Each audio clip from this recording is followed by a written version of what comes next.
We be live! Hello. Hi, everyone. We're going to be doing the news, global news on Exactly. atheism, religion from all across the world. We have 10 news items that Susanna and the team have picked for us to cover. It's not just the news that is global, like I say all the time, it's also our audience that is very global. So Exactly. you guys should let us know in the live chat where you're watching from so I could highlight them when I see them. So if you're watching from India, from Bangladesh, from Egypt, from Indonesia, from wherever you're watching, from France, from Canada, just let us know in the live chat and I will highlight them so that we could prove that our audience is also very global. And Susie, what kind of news do we have today? Is it funny? Is it ridiculous? Is it tragic? We have a lot of kind of outrageous news. Um, Let me see how much are actually tragic. There's only like one or two that are actually like very tragic. And then we have an announcement because the government of Pakistan is mad at us again. Again. So yeah, we're gonna be covering how the Pakistani government is mad at us again. So make sure to stay tuned because we're gonna dive into it. I mean, to be honest, more okay with Pakistan. Like Pakistan is less severe than India these days when they get mad at us, right? So we have had You mean the personal Malaysia, consequences? the consequences. No, yeah, the so we have had. Wait, what is happening here? Okay, we had Malaysia angry with us. We have had the government of India and the government of Pakistan angry with us. And Pakistan is just like, I'll talk about it when it happens. But it's weird that India is more threatening to us than Pakistan. So we And had they a whole bunch. come down hard. They do come down Yeah, hard. yeah, they do come in.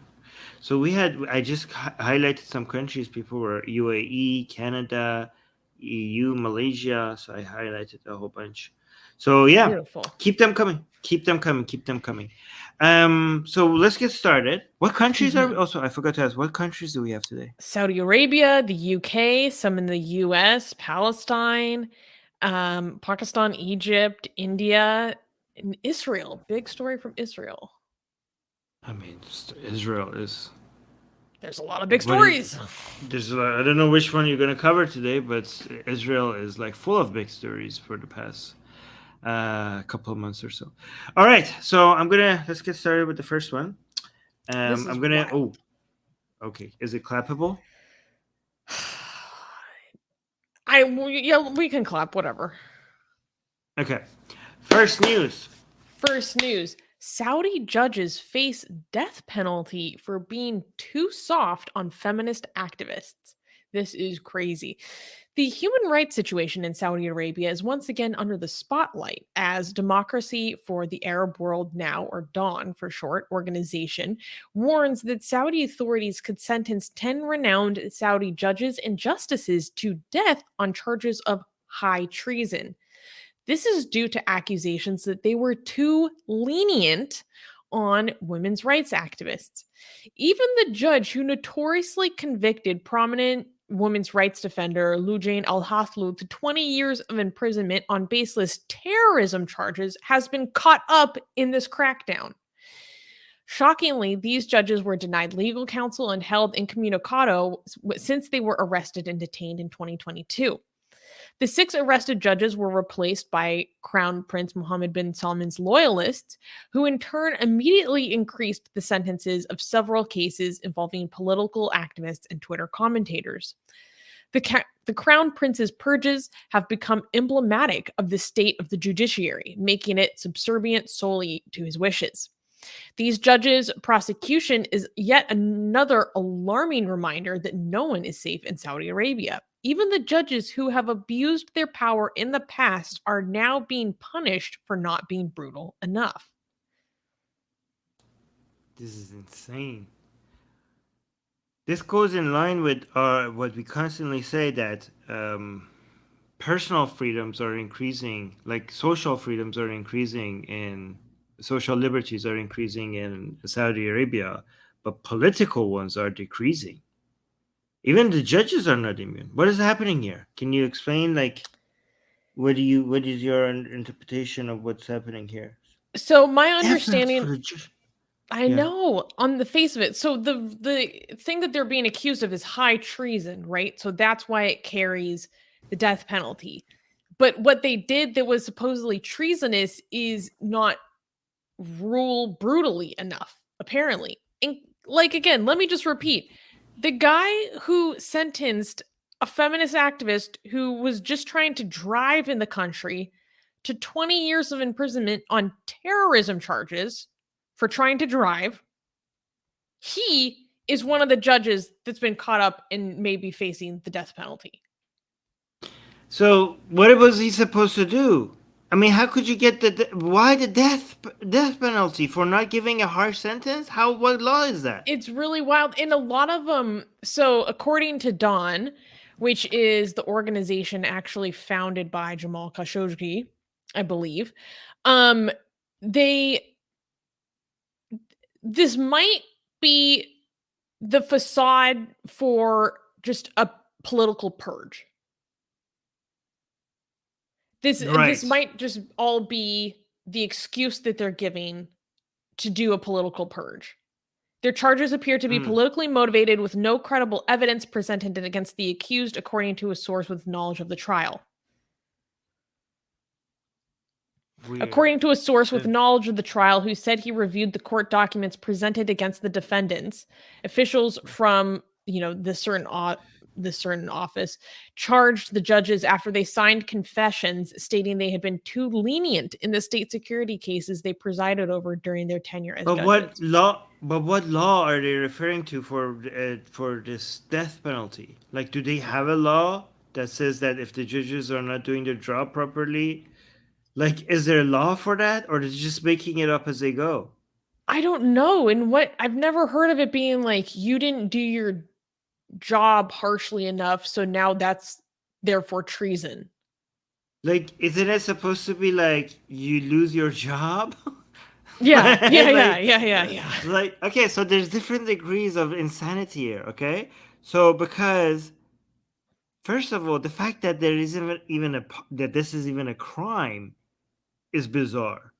You know what I mean? Like, the fact that, like, you could be like, okay, you're not a good judge, you're fired, right? Even if instead of this, like, oh, you're going to be punished, that would be like, punished. Why not? Why are they not just losing? Like, in other places, even if they're doing a political purge, they're just like, sorry, you can't be a judge anymore, okay? Because we're just like, we own this place. But these, but if it was insane, it would be like, okay, we're going to imprison you. But now we're going to give you the death penalty? Like, I don't understand. This is just like, I don't, it's a whole other level. Is this like really true? It seems Well, to okay, be here's true. more context. Among Like, the other yeah, like charges against them is these are credible. complacency. These are credible sources. Like, what the hell? I can't believe this. But yeah, go on. Yeah. Among the other Sorry. charges against them is quote unquote complacency towards state security criminals, the source explained, although it is not clear that this charge is a cognizable offense under Saudi law or would meet the requirements of international law if it were one. So it sounds like they are making it up as they go along because the person's like, I don't even know if this is a law. This is not a law even by guys. Like, I don't. Here's the thing: a lot of our people don't understand. People watch us like, oh, of course, this is Saudi Arabia, blah blah blah. No, this is not even. But this is insane by even Saudi standards. This is insane by Saudi standards, not just by world standards. This is a whole other level. These are your judges. This is and guys, this is dangerous because at some point there might be a backlash to all of this. Like, this guy is like pushing the limits. I mean, these are you're talking about, because he was pushing against the religious leaders, and these religious people, these scholars, are too ingrained within the fabric of society for people to be like, yeah, you could just go and do this and there's not going to be any consequences at some point. So people are like, is there going to be one day consequences to all of this? And then he was doing this against the princes. Remember when he was putting the princes and arresting them and That was like crazy. and taking away like rich people. We're talking about rich people. We're talking about royalty. We're talking about the religious scholars, the Putting them ulama, under house right? arrest until they coughed up the money. Yeah. It's like And now we're you're stuck talking, here. You live here now until you give me hundreds of thousands of dollars. and then the military, some military officials, right now, and now the judges, like this is you need people by your side to be able to pull off this revolution that Mohammed bin Salman is going through, right? If everybody is afraid, at some point you're gonna get stabbed in the back. Do you know what I mean? Like how, like, maybe I'm not sure, but I would be losing sleep right now if I was Mohammed bin Salman. Because if you go for everybody, anybody that is loyal to you is going to ask a very important question. Okay? Do you know what that next question what that question is? Will I be next? Exactly. That's am I next? Am I next? And if too many people, no matter how high up they are, and no matter how close to the power they are, if they have to worry about them being next, then you are going to be the one who's next because they're gonna go for you before you come for them. This is too dangerous for Mohammed bin Salman. This is gonna and I'm not, as much as I hate Mohammed bin Salman, I'm actually gonna wish him the best right now. Okay? Because I'm gonna wish him success. I don't want anything to happen to this man because if yeah, seriously, I hate this guy is a monster. But I really, really hope that nothing happens to him because if this man's plans fall apart, we could have an Islamic revolution in Saudi Arabia. You know what I mean? Like this, we could go back 50 years in Saudi Arabia. We could have an Islamic takeover, but a Wahhabi takeover. Oh my lord. Yeah. Oh my lord. I hope that doesn't happen. As bad as this guy is, that the instability that will bring in the region. First of all, that would be a blessing to the Islamic Republic of Iran. Oh my god, can you imagine them? How amazing that would be. But yeah, but this is scary. I'm scared. I'm scared for Mohammed bin Salman right now. Yeah. I want to read a quote from the executive director of Dawn that they included in their release about this, and I thought it spoke to a lot of what Armin's been talking about. It says, quote, "Nothing protects a Saudi citizen's basic rights to life and freedom, not even blindly obeying the crown prince's dictates or carrying out his dirty work by sentencing his critics to lengthy prison terms. By prosecuting these judges, MBS is sending a message to every judge in the country that they have to be as brutal as possible to avoid the fate of their victims." Yeah, so if you think like no matter what I do, I could be next, then that's dangerous. What's so crazy is I think we talked about these cases. So the newly appointed MBS loyalists are overturning previous sentences against critics and making them harsher, right? So, for example, there were two Saudi women, Salma al-Shihab and Noura al-Qatani, they were both sentenced to 8 and 13 years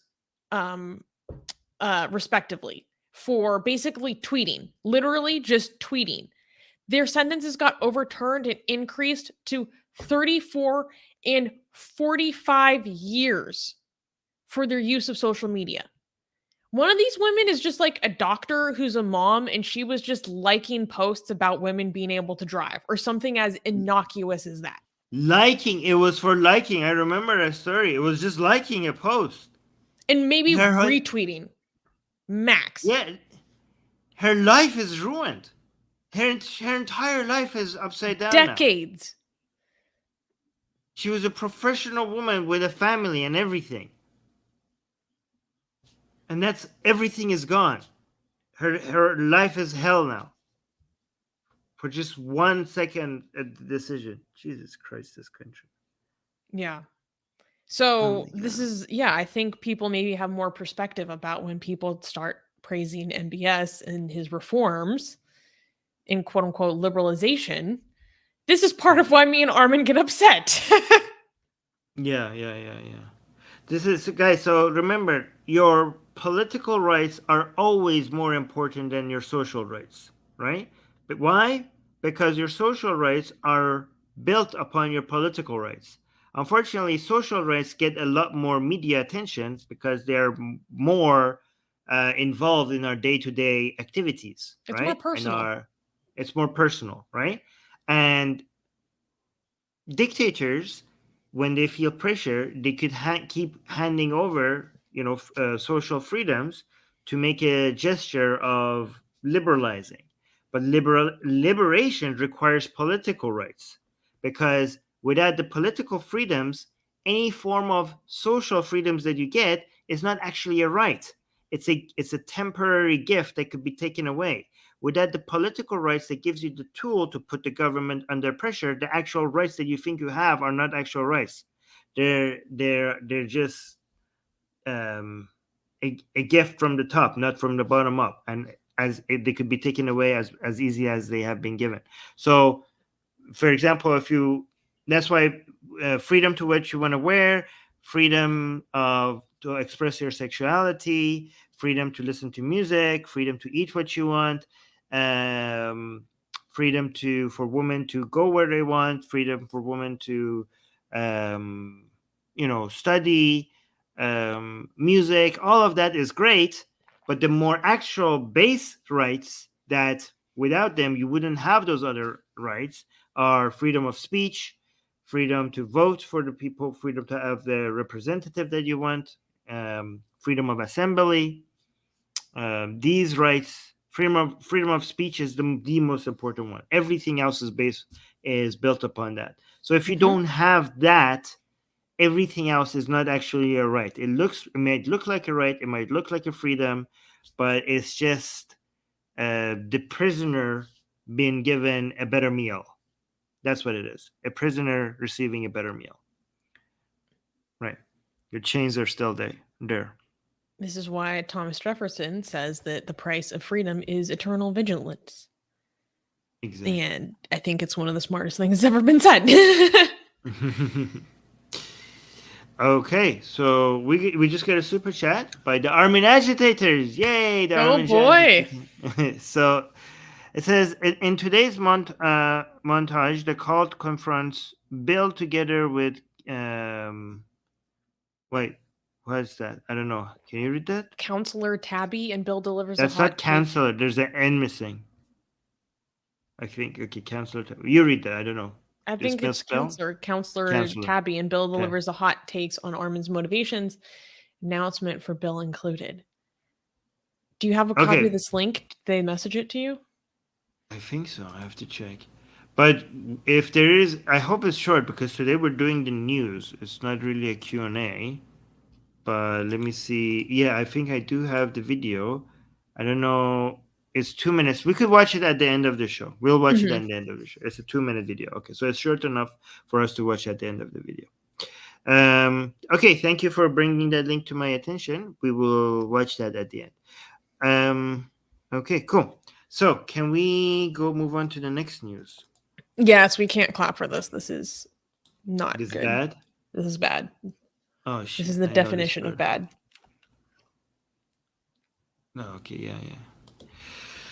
All right. Oh, I almost clapped. Out of habit, I know. I do it all the time. Yeah, I don't have it. Yeah, okay. All right, next news. Next news: 2 elderly men set on fire near UK mosques. A shocking incident has occurred in London and Birmingham, where 2 elderly men were set on fire in separate attacks near mosques. The suspect allegedly sprayed a substance on the victims before setting them on fire, causing severe burns to their faces and arms. The victims, Mohammed Reyes, 77, and Hashi Odoa, 82, suffered severe burns, and Reyes' condition was serious but stable after a skin graft operation.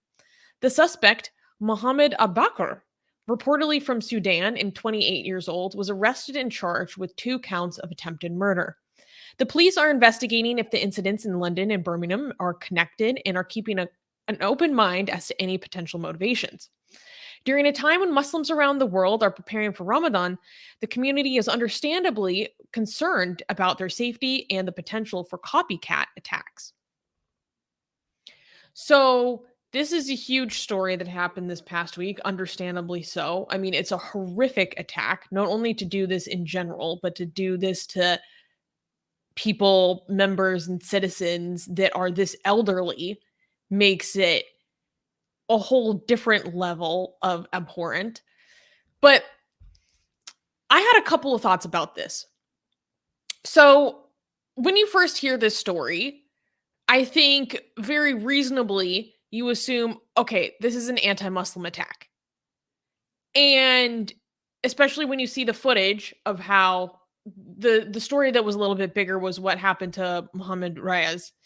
And when you see in the video footage how he's dressed more traditionally. It's just very visibly a Muslim man, right?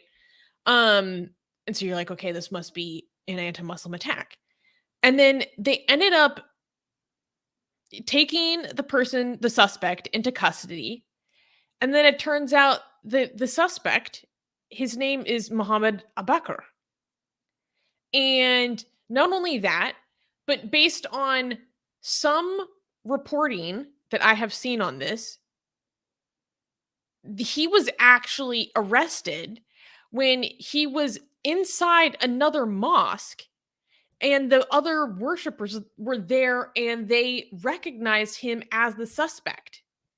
And they were like, you got to get out of here. They detained him until the police could come on all this stuff. So I saw photos from CCTV of this man sitting in the mosque in the middle of prayer. Like, this man, I don't know if he currently is a Muslim, but he clearly was at some point, because he's praying in, like, you can tell this man has prayed many times before. He's praying in the correct way. Like, personally, I think a lot of people that didn't grow up or had some familiarity with it, they wouldn't know how to do the salah the correct way, right? But you can see him, like, finger out the whole deal. So that leads me to believe that this is part of his background, which makes this more interesting, because then it's like, okay, well, this isn't the kind of xenophobic anti-Muslim attack like we typically see. But then I thought, it could still be an anti-Muslim attack. Yes. It still definitely could be, from one sect to another. So I tried to look into the mosques where these attacks happen and try to see if they were part of any sect or particular denomination. And I couldn't find anything that was that specific or that identifying, because based on what I was reading and, just my judgments looking at the website, I'm like, these just look like pretty standard Sunni mosques. I could be wrong. So or is it that he doesn't like a group from a different ethnicity? Because according to the victim, the man approached him and was like, hey, do you speak Arabic? And he said, no, I only speak Punjabi. And then he sprayed him with the substance and lit him on fire, according to some reporting I've seen. So with all this in mind, Armin, what do you think about this?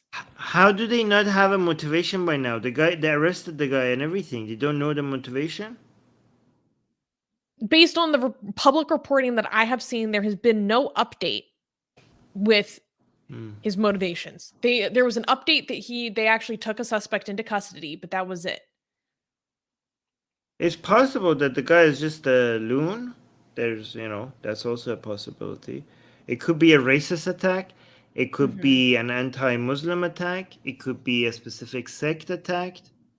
I mean, the guy could even be an ex-Muslim who has bad experience with Islam. We don't know. Maybe he has, maybe his life was ruined. Maybe he converted to Islam and his life was ruined. We have no idea. There could be many, many options. There's many things it could be. Yeah. But Yeah. the thing is that it's important for people who be like, oh, why are we looking for the motivation? A man was like burned, and that's the only thing that matters. You're wrong, because if you want to avoid things like this happening more, you have to go and find the root of the problem. You have to identify what this is, you know.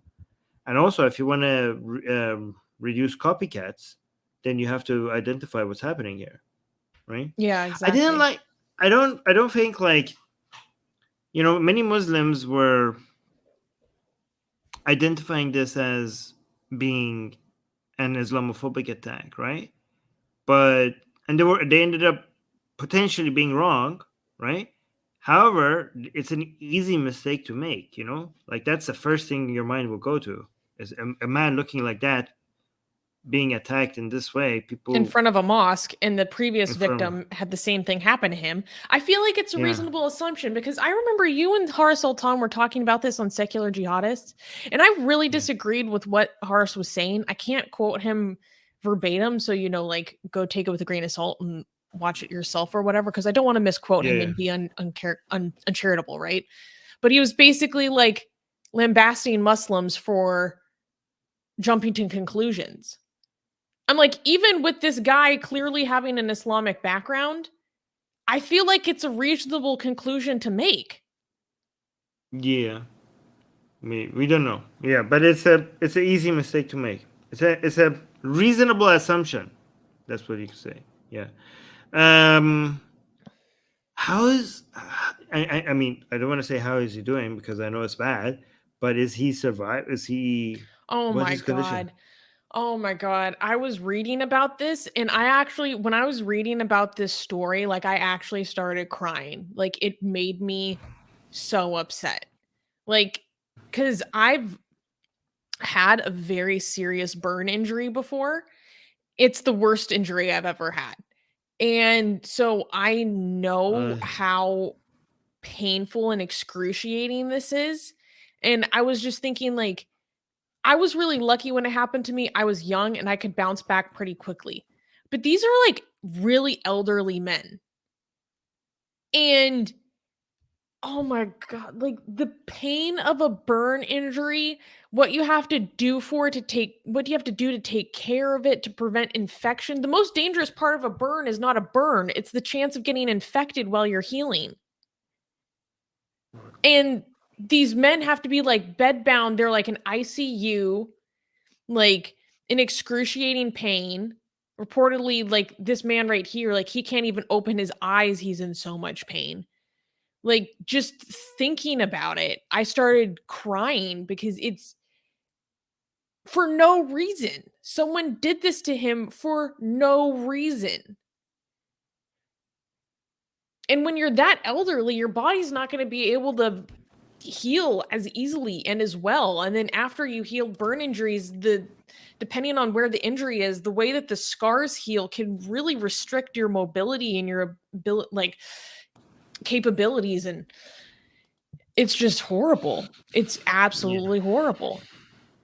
Okay, I don't want to think about it anymore. It's bad. It's horrible. Sorry. I can't imagine the pain. Yeah.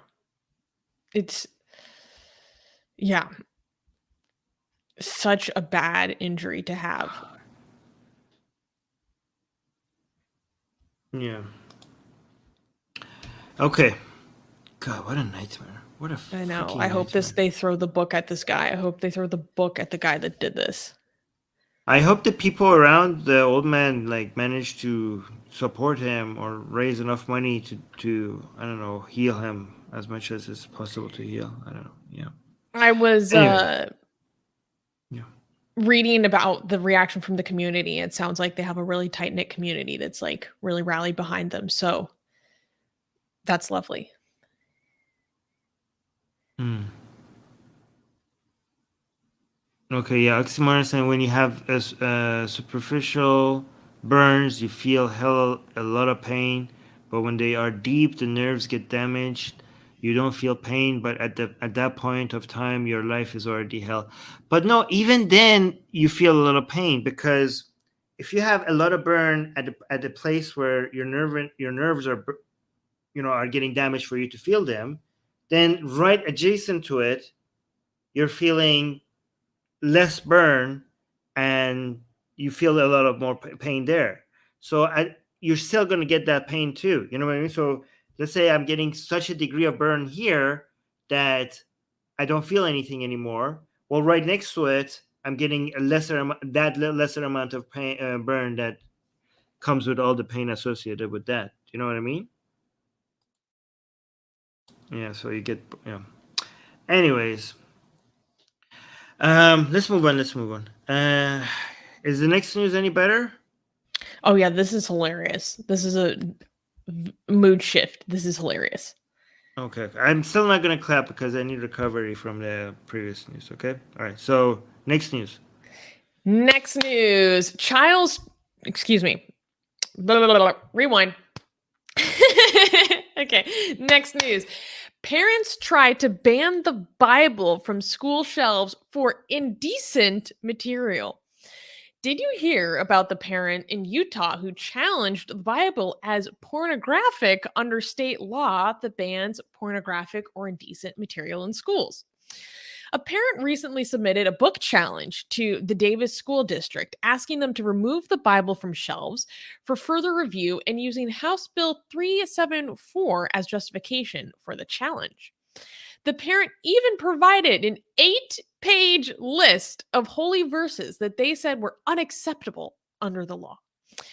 This whole situation was sparked by House Bill 374, which was passed in response to the actions made by Utah Parents United, a conservative group that claims to advocate for parents' rights in school.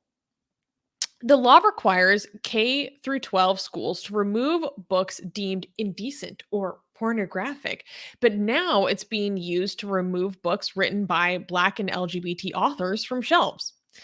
So, what's going to happen to the Bible? Well, the challenge was given to a committee for further review. It remains to be seen whether the Bible will be will be deemed pornographic under the law, but one thing's for sure, this whole situation is getting people talking about the hypocrisy of the book ban frenzy. I love how Joshua is saying only 8 pages. So this is hilarious. Let me back up and provide you guys with some context. So Utah passed something called House Bill 374 last year. And if you've been paying attention, or maybe not, to American politics, you would probably be aware that in many states around the country, there's a moral panic going on about the content that is available in libraries for children to get their hands on. And so there was this bill that was passed that basically anyone can submit books to be reviewed and possibly banned and taken off of shelves, right? And so a parent took it upon themselves to, submit before the committee for review that the Bible should be removed for being pornographic. And so I have in front of me a copy of the letter that the application that the parent made against the school district to remove the Bible. And I want to read this because it's hilarious. Okay. The application says, please explain in your own words concerns or objections. Wait. Go back. I went the full version. Okay. I have before me a copy of the application submission that the parent made to remove the Bible from school shelves. So I will read it. Please explain in your own words concerns or objections to the materials. I thank the Utah legislature and Utah Parents United for making this bad faith process so much easier and way more efficient. Now we can all ban books and you don't even need to read them or be accurate about it. Heck, you don't even need to see the book. Ceding our children's educations, First Amendment rights, and library access to a white supremacist hate group like Utah Parents United seems like a wonderful idea for a school district literally under investigation for being racist. I noticed there's a gap, though. Utah Parents United left off one of the most sex-ridden books around, the Bible, incest. onanism, bestiality, prostitution, genital mutilation, fellatio, dildos, rape, and even infanticide. You'll no doubt find that the Bible, under Utah Code Amendment 76101227, has no serious value for minors because it's pornographic by our new definition. Get this porn out of our schools! If the books that had been banned so far were any indication for way lesser offenses, this should be a slam dunk. And then they included a link to a PDF with 8 pages of offensive verses. That was perfect. That was perfect. I love it. I'm gonna cut that made part me out. laugh so hard. I thank the Utah legislature for making this bad faith process so much easier and way more efficient. I like this part. Look at this. GOP lawmaker, very sad that Utah parent used his law to request sex-ridden Bible be removed from school. He's got very sad. Like, yeah, so that's not what I meant. The Republican like that sponsored that bill. They were talking to me, like, how do you feel about this process being used against the Bible? And he's like, it's really a shame to see school resources wasted on something like this. And I'm like, you put the process into place. Wasting taxpayer dollars, that's you. Like, one thing that made me laugh. I love it when it backfires. I love it. I love it when conservatives try to remove something and it backfires. It's just the most poetic thing ever. But yeah, go on. He said, this is antics that drain school resources. There was a purpose to the bill, and this kind of stuff, it's very unfortunate, he said. You're like, it just shows how big of a hypocrite they are, right? Like every time they think like they are introducing something to protect people because they're actually trying to do something good, and then it backfires. It actually shows that you're just trying to enforce your religion. This has nothing to do with actually helping children or doing something good for society. This is just about you forcing your religion upon everyone else. Because if it was actually about what you say it's about, then you would welcome every form of its every other forms of it being exercised, of it being used, you can't force your morals on the rest of society.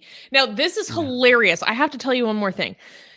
So this is so funny to me. I was howling when I was reading this. Okay, so in a different school district than this school district, but still in Utah, Joshua was saying thoughts and prayers for that guy.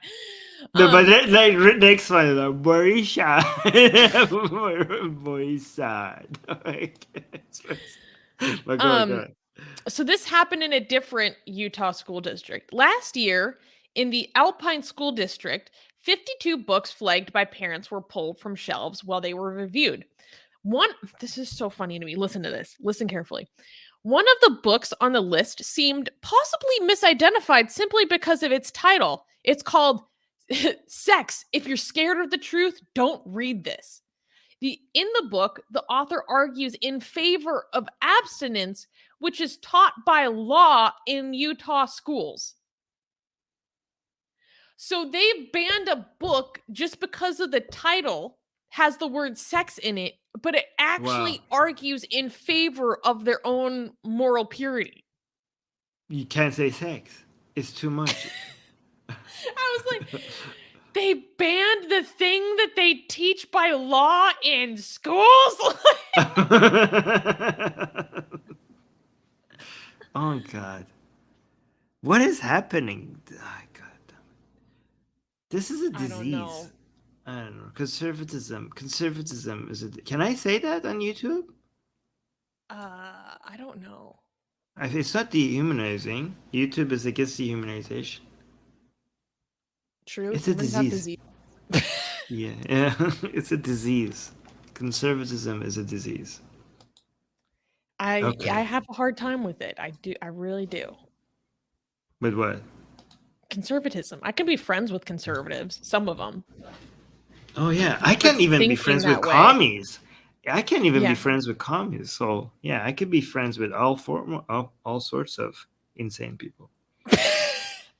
I can be friends with conservatives, with commies, with Muslims, Mhm. with Christians, even Hindutva.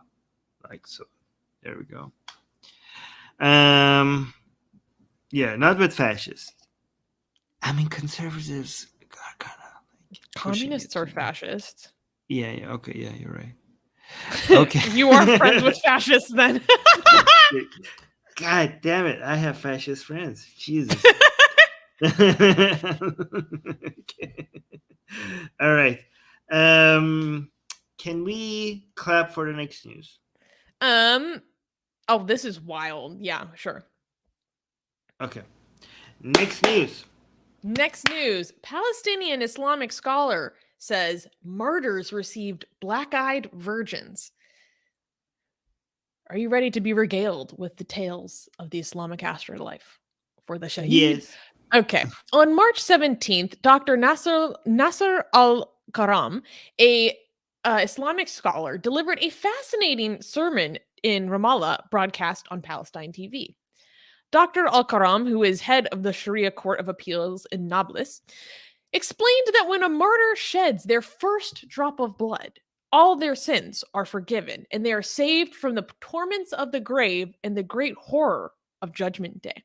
Furthermore, martyrs are married to black-eyed virgins in paradise, and they roam paradise as green birds nestled in the chandeliers hanging from Allah's throne. Allah personally inquires the martyrs about what they need or what they wish for, to which they reply with the request to return their souls back to their bodies so that they may die again for the sake of Allah. However, Allah decreed that they would never return to this world. So, this was a piece of a sermon that What is this? came out and translated, and I wanted to go through it because there's a lot to unpack here. So, this guy, he starts his sermon and he's just going through the general rewards of dying for Islam, right? Like, what do you get? What do you get out of this, right? Why should you do it? Okay, so obviously, first off, most important, first drop of blood, all your sins are forgiven. And you don't have to go, serve your time, because even good Muslims who die, they have to serve some time in hell, right? You gotta serve some time, and then you get to go to paradise if you do. But these guys, they don't got to do that. They don't have to serve any time in hell. Okay, Jahannam. They get to go straight to paradise. And when everyone is going through the excruciating, ultimately traumatic experience of Judgment Day, they don't have to see any of that. Okay, so cool, awesome, great. Okay. Now, what surprising, he talks, okay, oh, you're married to the virgins, da da da. This is kind of, people have heard this before. That's not that interesting to me. They get crowns of honor on their head, da da da. And what then threw me through a loop is he said this. He said this, quote, "The souls of martyrs, and this is unique to them, are in the bodies of green birds. They roam in paradise, eat its fruits, drink from its rivers, and in the evening they nestle in the chandeliers hanging from above Allah's throne." Now, this is the first time I've ever heard this. Armin, have you ever heard that martyrs Never. become green birds in paradise?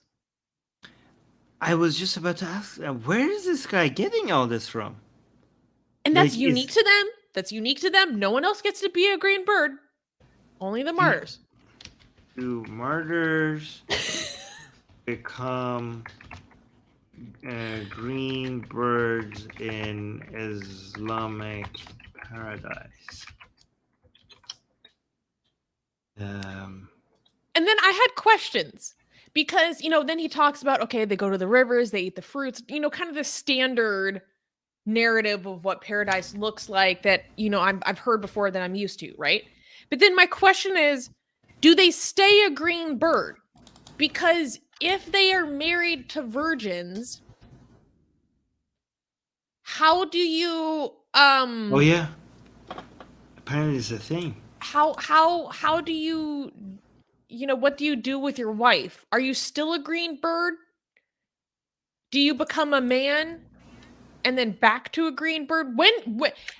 At what point do you get to spend time with the virgins versus when do you have to be in Allah's chandeliers? I mean, I have a lot of questions. And We then have hadith. we do about the green birds? Yeah, apparently it's a What? thing. Wait, The let me messenger read of this. yeah, you go read it. People like Souls of the martyrs alive in green birds of paradise. Ibn Malik reported the messenger of Allah said, "Verily, the souls of martyrs are in green birds hanging from the fruits of paradise or the trees of paradise." And it's Sahih. What? What? Oh yeah, you're right. It is Sahih. Sunnah al-Tirmidhi. Okay, I did not know this. I learned something new. Fascinating. Okay. But I still have questions. This doesn't answer my question about at what point do you become a bird? Do you stay a bird? Do you get to become a man to enjoy your wife? Wife? You mean the virgins? Yes. Those Because are they're not your married to the wives. virgins. They are? He said that you are married to black-eyed virgins. Oh, married. He used the word married? Yes, Okay. married. He said married to black-eyed virgins.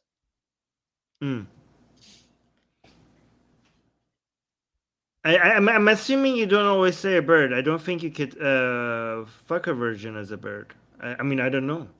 Can you? I mean, I've been trying to figure out the mechanics, and it doesn't make sense to me. I mean, unless the black-eyed virgins are birds themselves. Oh, you know what? What if that's in the fine print that they don't tell you? The fine print of Jannah is that the virgin brides are actually birds. So it's not as appealing if you're gonna die for a bird bride. Susanna, you're saying that from a human perspective. They would be very sexy if you were a bird yourself. You know what? You might have a point. Yeah, if you were a green bird, then those birds would be sexy. They would be very sexy. Yeah. There's one other Jim on Facebook is saying, "Polly want a virgin?"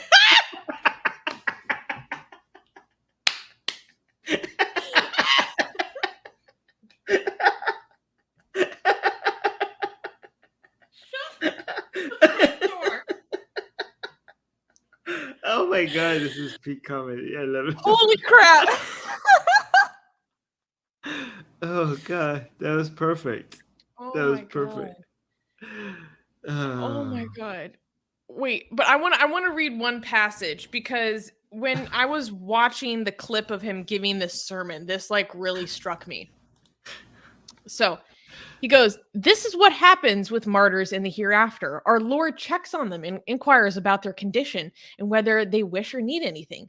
He checks that everything is all right with the souls of the martyrs when they come to nestle in his chandeliers that are hanging from his throne.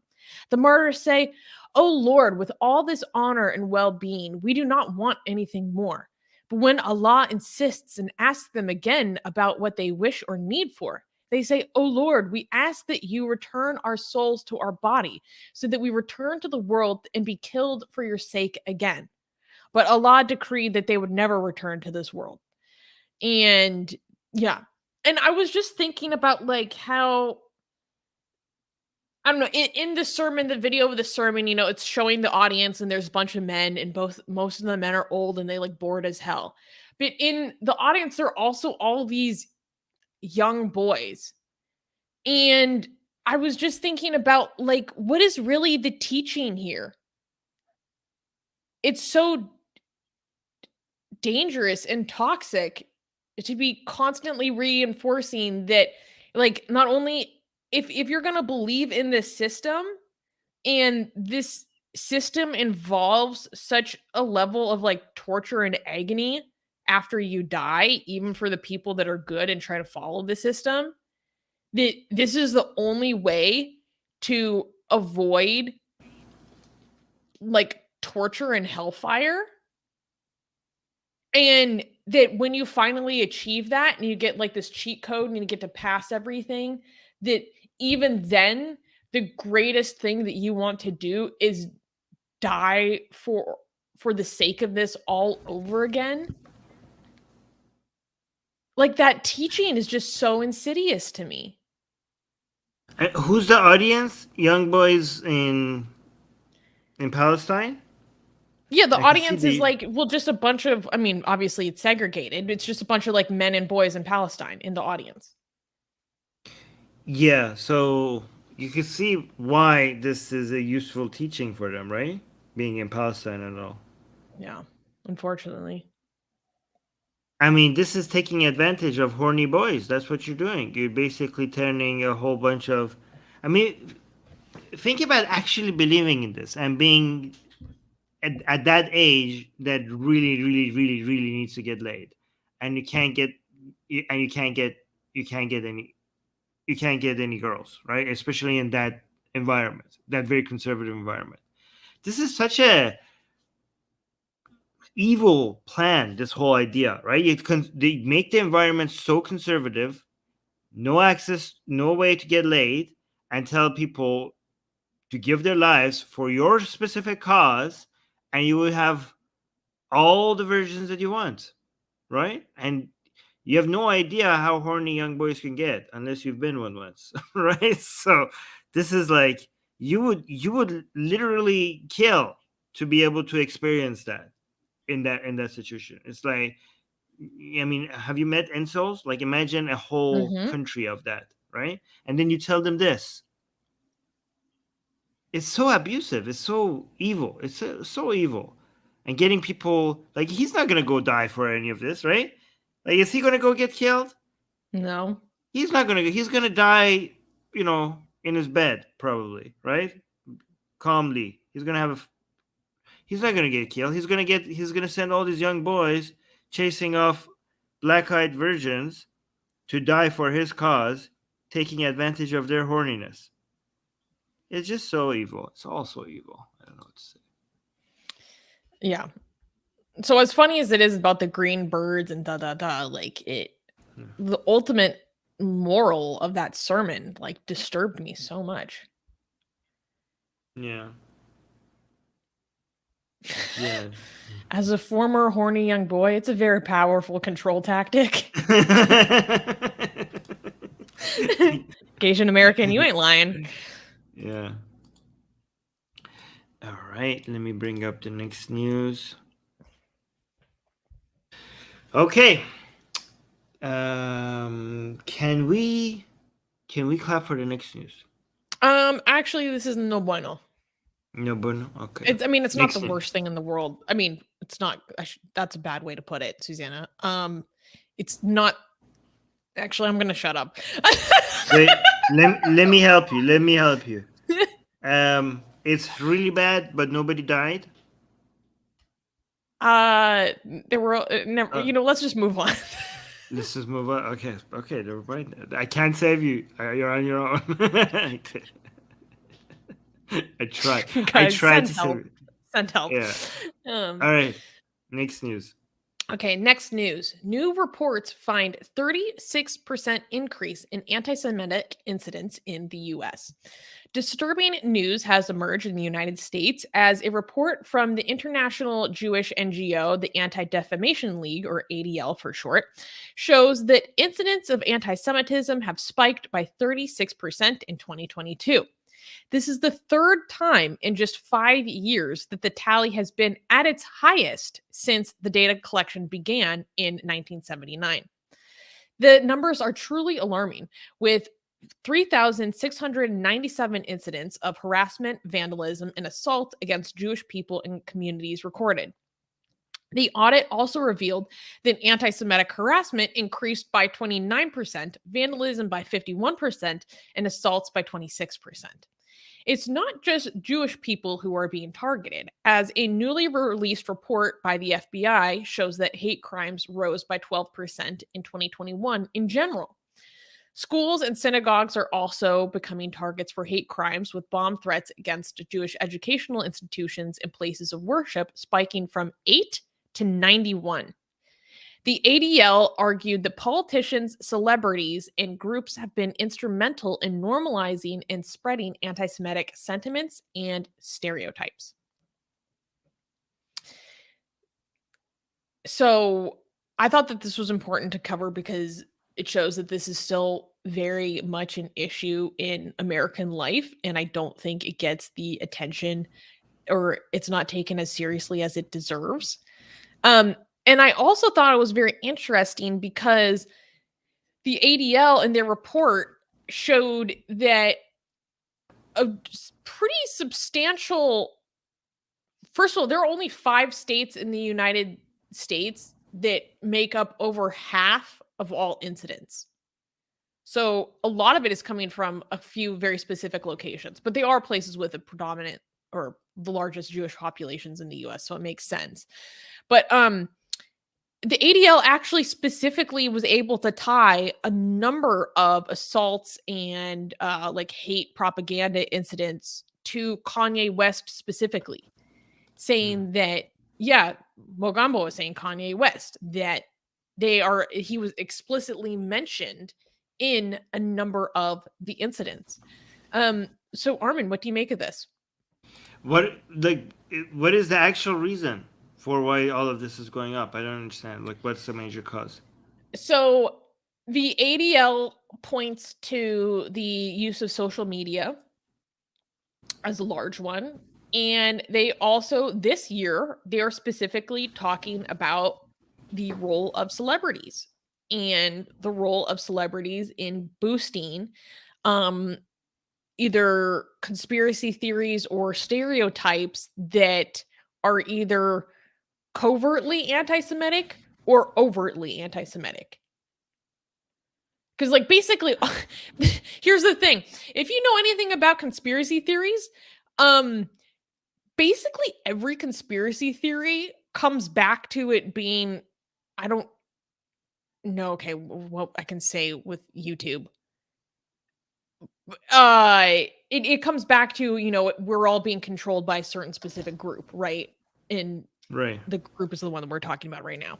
So, like, that's a big way that it gets boosted in general as well. But I thought that them making such an emphasis on the celebrity aspect of it this year was really interesting. If I had to guess, I would say it has a lot to do with young men. This is just a guess. Losing their traditional identities and not having something to replace it with. Mm. I think it has a lot to do with that. I think you're right. On like a psychosocial level, you're totally right. Because I've studied a lot of people that are involved in extremist groups, and across the entire political spectrum, across religious spectrums, the thing that drives people to get involved with that to begin with is like a psychological and emotional vulnerability that some part of them they feel isn't good enough. And so psychologically, it's easier for them to say, I'm failing in my life or not living up to my expectations because another group is responsible for taking that from me, versus the accountability and responsibility and insight to say, actually, I actually have the locus of control within myself, and I have the ability to change my environment and lift myself up should I choose to. But that takes actual personal responsibility, right? And then if you continue to fail to do that, that can be very threatening to one's self-esteem and ego. So it's easier to hold to scapegoat another group. Did I make sense? Yeah. Okay. I think it's how do I say? You know, the question of who am I and what I'm supposed to do is a very important question, especially for men, right? Because for women that is more defined. you know, then and men not being able to fulfill that their roles take it a lot more personally. Okay, I agree. so that question not being answered means that you feel out of place, you feel insignificant, you feel demonized, and then what happens is that you just accept all of that and you just make that all your identity, right? You go all Hmm. the way in. I do think some of the suggestions people are making are wrong. Some people were suggesting it's because of capitalism, and What? no, it's not capitalism. Um, some people are suggesting I don't think it's Kanye West or people are saying it's Trump. I think people like Trump and Kanye West are a reaction to a bigger thing that is happening, right? These are not things that an individual causes or celebrities causes. This is the things. It's more of a thing that is happening, and you see Hmm. it, the results of it. You see the reflections of it in how celebrities or certain politicians decide to act upon it and take advantage of it or write it. These are people who are writing it, but Yeah. just because somebody is surfing on this wave, it doesn't mean that they are making the wave. Does that make sense? Yeah.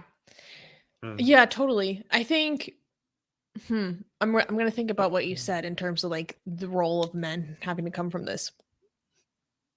I think you're right. I think young men in America are really not doing well.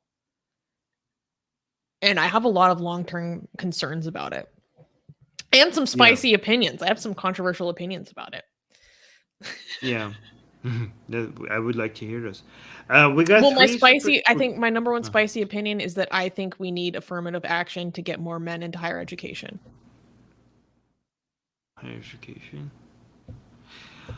Well, To I keep think men in higher education. one thing I think we could stop doing is to act like celebrating women means to push away men. Mhm. That's one thing that we should stop. Mhm. We should stop doing immediately, right? This whole normalization of anti-man talk and claiming, oh, for example, there's so many examples. Like, you know how people say, oh, if only women were in charge, everything would be better. I Shut up. hate that. You know, I just shut freaking up. hate that so much. Oh my Yeah, god, don't even get me started. I hear it so much nowadays. Yeah. yeah. They're like, All the this men, talk. they had their chance, just put the women in. Oh god. No, there's so many. This is just one example. There's so many. There's a way to lift women up without pushing down upon men. This it's being, and people are like, oh, exactly the reaction that I think about when I even say that. People are like, oh, you feel sorry for men, like as if they haven't had it good for so many years. That just continue speaking like that against men for them to feel like they haven't, uh, especially men that haven't had the experience of being in power or enjoying their them being male, giving all those advantages. Just keep talking to them about about them like that, and then ask why they're being radicalized. Just yeah, we'll Mhm. see. Mhm. Mhm. Um, Don't even get me started. yeah. So we Cuz you got know two how I super. get behind Yeah, I know. closed doors. Yeah, I know. Oh yeah, Jesus Christ! No, don't do that here. Don't do that live. Don't do that live on air, Susie. We're gonna get canceled. Oh my god. All right. So we have three things highlighted. So GJ, thank you so much for the 12 euro super chat. Saying, is there any near future plan or expectation to resume Atheist Republic's Q&A streams in any format? Yes. Um, Secular Rarity was just away for a while, and he's going to come back. And I think next week we're going to start it. The Q&A's back exactly where it was, exactly when we had it before. So, okay, let me actually start this super chat as well. And then we have another super chat by GJ saying, earlier you spoke of lawsuits against Atheist Republic from various countries. Do you know that the new GPT-4 chatbot passed the US legal bar in the 90 percentile? And might be useful in other law systems. Yes, yeah, I know. Yep, I've heard about this, and we will. don't worry, we're using ChatGPT for many things. So every time we have a legal question or any other questions, that's the first resource we're going to use. But yeah, thank you for that. Thank you again for another $12 super chat, and then another $6 super chat. Oh, I'm yeah, that's my spot. GJ saying, oh, on spicy Atheist Republic stuff here on YouTube, are Atheist Republic also active on Nebula for greater freedoms of expressions? I mean, we don't need that because we find our way of saying what we need to say without crossing. Like, I mean, as much as we complain about YouTube's red lines, they have become a lot better. YouTube has become a lot better. I don't know, maybe it gets worse again at some point, but they're not as strict as they used to be. And the small little things that we have to be careful about, as long as we just are clear about it, I think we're going to be fine. So, and YouTube has a lot more reach. Nebula doesn't have any reach. And what we care about the most is to be able to reach as many people as we can. That's so true. Yeah. And thank you so much again for that, for all those super chats. Oh, we got another super chat. Erkin is saying, it turns out the Ukrainian army is using Discord, Google Meet, Zoom, Microsoft Teams, and Windows. Okay. Well, good. Thank you. I don't really find that surprising. I mean, they are in a war, but like, it's not like people have to use basic technology and digital tools to do project management. Like, this isn't surprising to me. Like, well, I mean, yeah, people got to use Microsoft Teams. We got like. Yeah, I'm pretty sure they're not using it for like information that shouldn't get out there. You know what I mean? Yeah. I don't know. I mean, there must be actually, I think that these tools might have enough security features than whatever they come up with in-house that will make them hard to hack. I mean, these are really big corporations that have, yeah. I think they know what they're doing. Ukrainian army, they know what they're doing based on their record, based on their accomplishments. I think they have it figured out. But thank you so much for that super chat as well. And then another super chat with Noman announcing that he's late. It's okay, Noman. Oh, it's hi, okay. Noman. Oh, it's good to see hi, you. Noman. Hey, good you to know see what we you. say? We say better late than never. Okay. Do we better say late that? than never. Oh. Yeah. Okay. Okay. And you highlighted. You started a comment. Did you want to read that? Oh, this was having to do with our previous story. News. Ducks Liberty saying, is it true that Susanna is ex-Antifa? Any tips on how the F to deal with those types? Far lefties reflexively flag me as a bigot and stop listening. What de-radicalized Susanna? If you want to know that whole backstory with me, just in YouTube, put like Susanna, Antifa, secular jihadists, and you should find actually the first time I ever spoke to Armin. That's the first time I ever spoke to Armin. Recorded live, and you can listen to that to hear the full story. How to deal with those types, it depends on the context. If you're on the street, do not deal with those types. Do not deal with those types. They could assault you. I'm not even kidding. But if it's someone in your life who's like a bit extreme and wacko, I recommend reading Combating Cult Mind Control by Stephen Hassan. He gives a lot of really good tips. Okay, we should move to the next news. Can we clap for the next news? No, this is no bueno. This is like really no bueno. Okay. Next news. Pakistani man. Whoa. My accent just kind of went a little crazy there. Okay, starting over. Pakistani man sentenced to death for sharing blasphemous content. A Pakistani man, Syed Mohammed Zishan, has been sentenced to death and 23 years in prison for sharing blasphemous content in a WhatsApp group. The charges were filed against him after he was accused of sharing malicious content against holy figures in Islam. Blasphemy is a sensitive subject in Pakistan, and many human rights organizations are concerned about the growing intolerance and extremism in the country. There have been several incidents of violence against individuals accused of blasphemy, and religious minorities such as Hindus and Christians are particularly vulnerable. According to a human rights organization, around 70 774 Muslims and 760 members of religious minorities in Pakistan have been accused of blasphemy in the last 20 years. Mr. Zishan has the right to appeal the conviction order, as the court has declared the death sentence would be subject to the decision of an appeal. So I guess that's the only positive part. He doesn't have the chance to appeal. How likely he is to win an appeal, I have no idea.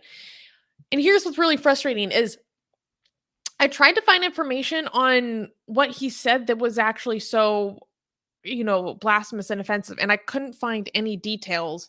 Like, what did he say? What did he do? I don't know. That wasn't reported on, which was really frustrating. And here's the thing. I don't say, oh, we need to know what he said, not so we can deem whether or not it was blasphemous or not, because it's irrelevant whether it was actually blasphemous or not, because it's immoral and barbaric to kill someone for it either way. Right? So Right. whether whatever he said, whether it was a quote unquote, whether it was offensive or not, doesn't matter, right? This is abhorrent. And I don't know, I'm really concerned for him, obviously. Well, I mean, we should tell people that nobody gets the death sentence. Like the death sentence doesn't actually get carried out in Pakistan, right? But but a lot of people get death sentences. It never gets carried out by the government. It does get carried out by the mob, though, a lot, by the people. So just because he's not gonna probably get executed by the government, he now has a target on his back, because it's now on the news that this man committed blasphemy. So he has to spend the rest of his life looking over his shoulder, which is hell. Yeah. Might be even, yeah. I don't know about his appeal, because there have been people who have been acquitted. There have been a few people that have been acquitted, and then they usually need to get out of the country immediately afterwards. But it's just, oh my God, I just think about that whole process and actually being on death row, and also the abuse of people that happens on death row by authorities is extreme, and over nothing. Why is it worth putting someone through that over offense? Yeah. It hurts. By the way, I mean, a lot of the times though, your appeal going through, people sit in jail a long time, even if the death sentence doesn't get carried out. People spend a lot of their lives just in prison, just waiting to see what happens. So there's that cost as well. By the way, Darko gifted 5 Atheist Republic memberships. Thank you so much. Oh, amazing. And also Newman gifted 5 Atheist Republic memberships. Thank you so much. Oh my God, that's so cute. Yeah. Thank you, guys. Thank you for the support, but just remember, guys, do not spend money on supporting us if you're struggling financially, okay? So please take care of yourself first, and if you want to support us, you could also do it for free by just liking the video. But if you are financially secure, then we appreciate the support. Just make sure that that's the condition. You have to be financially secure to support us financially. Okay. So let's go. Oh, this news. For this do you think we should play the video in the background just so people can see it? Not obviously with the audio on, or do you think that would get flagged for copyright? He would be the one who would be flagging it. I don't think he's that's what I'm saying. But sometimes when we play YouTube videos in the background, sometimes it gets flagged for copyright. No, those are like movies or musical videos performances. Or something. Oh, okay, cool. Yes, I just wanted to check. Let me actually mute it so that I could do that. But wait, I don't think we should play it while you're speaking. I think like after you finish, Yeah, yeah, because yeah. I need to. Okay. Is it clappable? Would you say this is clappable? We're gonna clap because it's an important update about this case that we've been following for years. So Okay, I'm gonna put you on full screen first. I'm gonna. okay. Yeah. So you go ahead. Okay, next news. Powerful message from a persecuted Egyptian atheist. Sharif Gabor is one of Egypt's most famous critics of religion and perhaps the most famous persecuted ex Muslim atheist. Gabor's troubles with the government began when he was arrested in 2013 for his Facebook posts critical of the government and religion, leading to a year in prison. He has since gained a large following on YouTube for his critiques of religion, despite being in hiding since his second arrest in 2018. The Egyptian government prohibited him from leaving the country and took away his passport, forcing him to share his story of surviving while on the run in a powerful new video titled, quote, Banned from Leaving, a message from Sharif Gabor. In the video, Sharif shares his insight into his internal experience of sadness and frustration with his situation. Quote, I see my life passing before my eyes, 1 year and then another, without being able to do what I want or experience life or see the things I want to see. I'm not happy because I'm living in an environment that stole and is stealing the days of my life, and I can't do anything to prevent that. He also stated that the second reason behind this video is a message to those who think about giving up on their lives, because I don't think there's a better time to say these words. Because I'm not saying it from a place of comfort. I'm speaking to you from hell itself. So my words are honest. I want you to notice the position I'm in. I'm now facing the most difficult problem of my life. However, I will not give up, because life, no matter how hard it is worth living. By the end of his video, Gabor said that he wouldn't upload any videos on YouTube until he had left Egypt. Still, he reassured his followers by saying he'll continue to update them through his social media accounts. Yeah, that was the. I read the script of this video.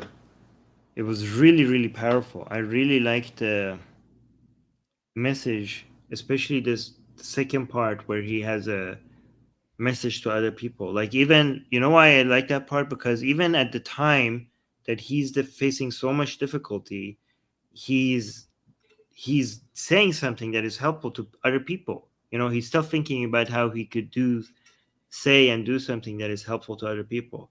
I mean, I Mm-hmm. have the script of that part. Should I read the Mm-hmm. whole thing? I mean, Or I have second? it too. Do you want me to read it? Yeah, Um, the second reason. The second reason. Can you read that? yeah. So I'll pick up where I left off. He says, because life, no matter how hard it is worth living. Even if you think that all the roads are closed and there is no light, you've got to believe that there's light, but you are the one who is not noticing it. You must understand that every bad time eventually happens, and that the permanence of any situation is impossible. What you have to do is bear for tomorrow. And while doing that, you have to think and plan for a way to change your reality, create hope for yourself, and live to achieve it. Even if you think hope is impossible to happen, I wish I could ask you to watch and see just how, despite not knowing how I'll get out of this accursed impasse, but I will get out. I will fight and endure until I can live a life that I deserve. But to be honest, I'm afraid the end might not be what I imagine. Then I'll look like a fool. But it's not about the end. It's about creating hope for yourself and doing the work to achieve it every day. And if that hope disappears one day, maybe because of your poor planning, or because you missed or miscalculated something, or because the circumstances outside of your will, create another. Don't stop. Stopping and giving up can sometimes seem to be the easiest and the most comfortable thing to do. But this should not be an option for you. You must understand the comfort you think you will feel after giving up is an illusion, and no one will lose but you. I can't give up on myself. I can't give in to despair, depression, frustration, or the bad moments that I have to go through from time to time, nor to those who want to hear about my giving up tomorrow. I can't give up because there is a life that I deserve but still haven't lived. I can't die until I experience life to the fullest. Yeah. Yeah. I think anybody that ever feels let down or disappointed or hopeless or anything else that makes you feel like things are not working out and that they will never work out, I think they should just read that part. I think that should just be something that, because obviously this person is dealing with so much pressure and he's still not giving up and he still has hope. So I think just coming from a person that is dealing with that, I think anybody else could, I think those are a go-to message that anybody could use. And it's just so admirable that he, at this point, he's still thinking about what can I tell other people that could benefit from this, right? While he has to be, he should. I mean, I don't know if other people would be thinking about other people if they were in this situation. They would be feeling about how should I save myself only and nothing else right now. But he was Mm-hmm. still thinking about other people. I mean, it's Yeah. just, I don't know. Yeah. I don't know. I watched that video when I was like really struggling with something recently. And I was like, God damn. Like, he is in such a bad situation. And he's someone that is so genius. Like, if you've seen Sharif Gabar's work, he's so talented. He's so smart. Like, he has so many skills and gifts that he could give to the world. But because he's an ex-Muslim, he has to go through extreme danger and instability and uncertainty.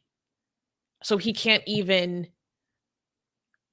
like contribute like all this that he has to contribute. And he is like, no, I'm not giving up. And I was like, damn, Susanna, like you can get it together if he is still pushing through, if he's still persevering. So yeah, I wanted to share this because not only is it a really important update on Sharif and his case and his situation, but I thought it was a really important message that I think a lot of our community who struggles with their atheism and the environment that they're in, I think it's something that a lot of people in our community could relate to. And I hope that you guys go watch the full video. I put it in the chat because he gives more details about what exactly his situation is. And also go learn about him and go watch his work. It all has English captions. I'm so impressed by him as a creator, as a thinker, and yeah. So I wanted to highlight him. Mm. There's some comments that I starred and you starred. Do you want to read this one that I have on screen first? Yeah, Young Atheist is saying, thanks for this message. I am dealing with the same situation. Thanks. Yeah, I hope you go watch the full thing because it's really good. Anonymous Owl is asking, is there any action against Persecution Act in Egypt? I don't understand what you mean by Persecution Act. Act of persecution. I don't know. Yeah. I don't understand this question. Okay. Gasian American saying, for me, it was that I haven't read every story. Thinking about other people's what ties you to this world. And Suha is asking, what did Sharif Gabar do with the $100,000 that he asked people to donate to him because he wanted to buy another nationality with it? He actually addresses that in the video. He talks about that. So I would go watch the full video. Again, it's titled Banned from Leaving, a message from Sharif Gabar, because I can't remember exactly what he says, so I shouldn't misquote it didn't him. work. I remember it didn't work out. It didn't work out. He tried. Yeah. Yeah. So yeah, I thought this was important to highlight. Yeah. Thank you for bringing these things to us, Suzu. Sometimes I'm so focused on, Iran situation and some other Dawa related stuff that some things pass, So these things, I mean, without you, a lot of these things I would not notice it. So thank you for Oh. doing that. Okay.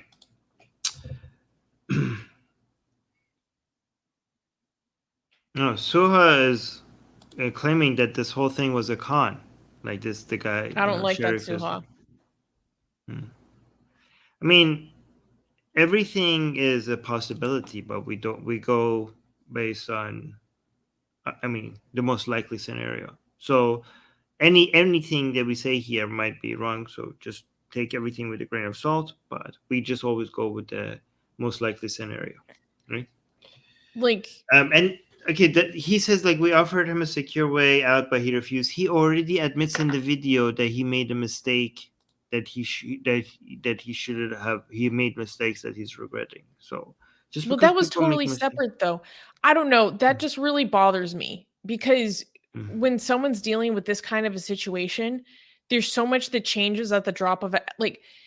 We're talking about getting smuggled outside of a country illegally. You think that this just goes according to plan? That no. I don't know. Most people have no idea what that experience is like and how dangerous and tenuous it is. So I don't like speculating or casting aspersions because things are a little sus. Yeah, the whole situation. Like, sorry, yeah. Okay, it's okay. It's okay. It's okay. All right, let's move on. Let's move on. Can we clap for the next news? No, this isn't good. Oh my god. All right, next news. Next news, 9-year-old untouchable boy beaten by teacher for drinking water. First of all, we recognize that untouchable is an out of date term. For those who don't know, the correct term nowadays is Dalit. But outside of India, most people know it as this, so we just use it. But now you know the correct word, and it's Dalit. Okay. Heartbreaking news from India has once again brought the issue of caste discrimination to the forefront. A 9-year-old Dalit, formerly known as Untouchables, boy was brutally beaten by his upper caste teacher for drinking water from a pond in Uttar Pradesh. The teacher even threatened the boy's mother when she questioned him about his actions. This is not an isolated incident. There have been several cases that have happened in the recent past, including the killing of a 10-year-old Dalit boy over a property dispute and the brutal thrashing of a 15-year-old boy by his upper caste teacher for misspelling a single word in a social science class test. Darko is saying, is this a new case? Yeah, it's a new case. Mm-hmm. Yeah. Jesus Christ. Wait, is Yeah. this the boy? The one that the face has been blacked out? Yes, and his family. So, do you want to explain to people why this? Why do the idea that the religious views behind this? Because people might be like, wait a minute, why was he beaten for just drinking water? Yeah, that's a good point. I just assumed that people would know. So, according to reports, he was suffering from a stomach pain. And when he was feeling pain at school, he went to a nearby pond to drink some water. And then a teacher saw him do this and then locked him inside of a room and then beat him so badly his nose started to bleed, according to the reports. So, basically, the idea is that because this boy comes from a family that is so low caste that they're actually technically outside of the caste system, right? That he touched water that is actually it's a pond, right? Which means that it's accessible to other people. Other people could touch it or interact with it. And because he's so low caste, he's outside of the caste system, he has made that water spiritually unpure for anyone upper caste that engages with it. Like, because he's as being a Dalit, he's so dirty that him merely touching it can make it, spiritually impure for everyone else to interact with it at all. And so obviously it's like a horribly, despicably bigoted belief, right? And so that's kind of the motivation or background to this kind of a thing. Exactly. Yeah, and reincarnation entertainment center. I think Armin said Hinduism is worse than Islam. Yeah, the scripturally, yes, belief system, Hinduism is worse than Islam. It definitely is. It's such a disgusting religion. Yeah. Yeah. This part of the religion is foundational to its very core. Like this is the one unifying things about all the different parts of Hinduism. It's the caste system. Yeah, but go on. Well, the more foundational belief about like why Dalits or just lower caste people in general are so impure is because they engage or are employed in various elements of life that are more tied to the material world. So the lower caste you are, the more likely you are to deal with animals, animal hides, leather, graveyards and death related stuff, sewage, manual work. And these are all things that are supposed to tie us to the tangible material world.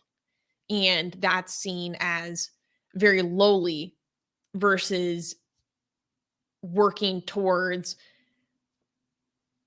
transforming beyond the material world altogether, which is like, knowledge, the pursuit of knowledge, learning, scripture, high things. So it's interesting because people are saying, why do I feel this is an old case? Because it keeps happening.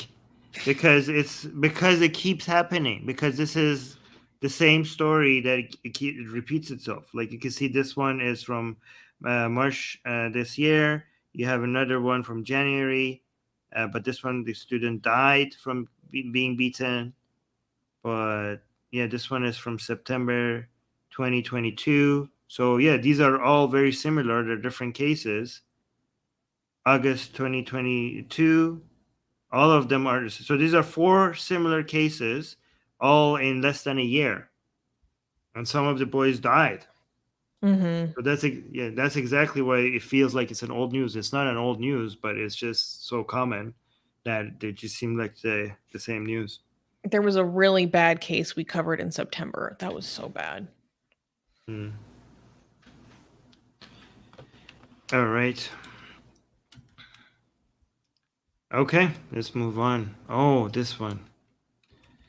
Are we ready for Armin to nerd out? I am ready for Armin to nerd out. That's what we're here for, folks. Okay. Are you ready?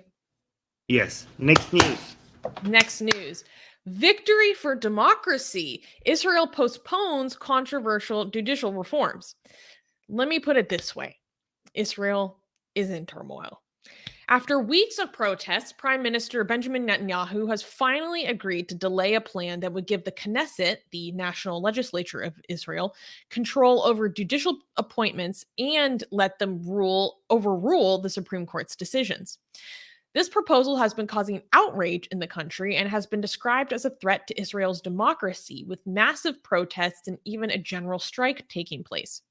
The religious right wing's influence on the proposed changes is evident in the makeup of Netanyahu's coalition government, which includes several far right and right wing religious parties.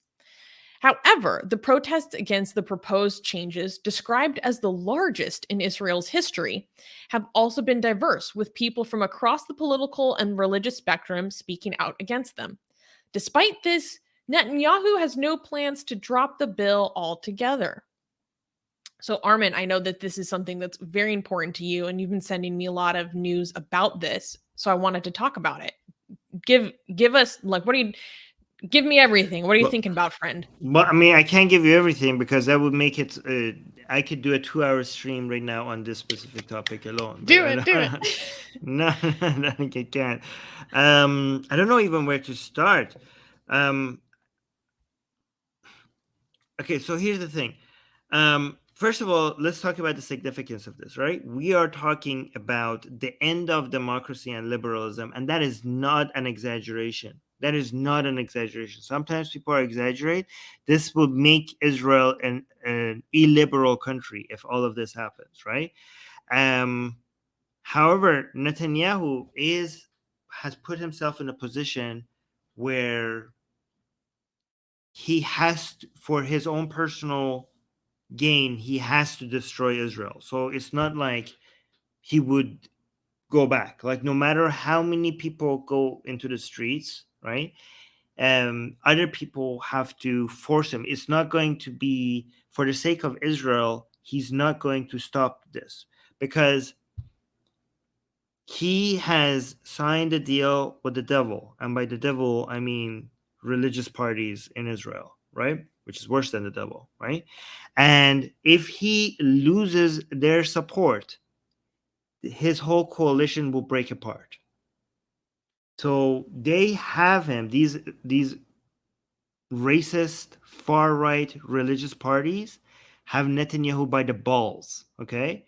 Because so the people are pressuring the entire country for Netanyahu to stop going and pushing forward with these reforms.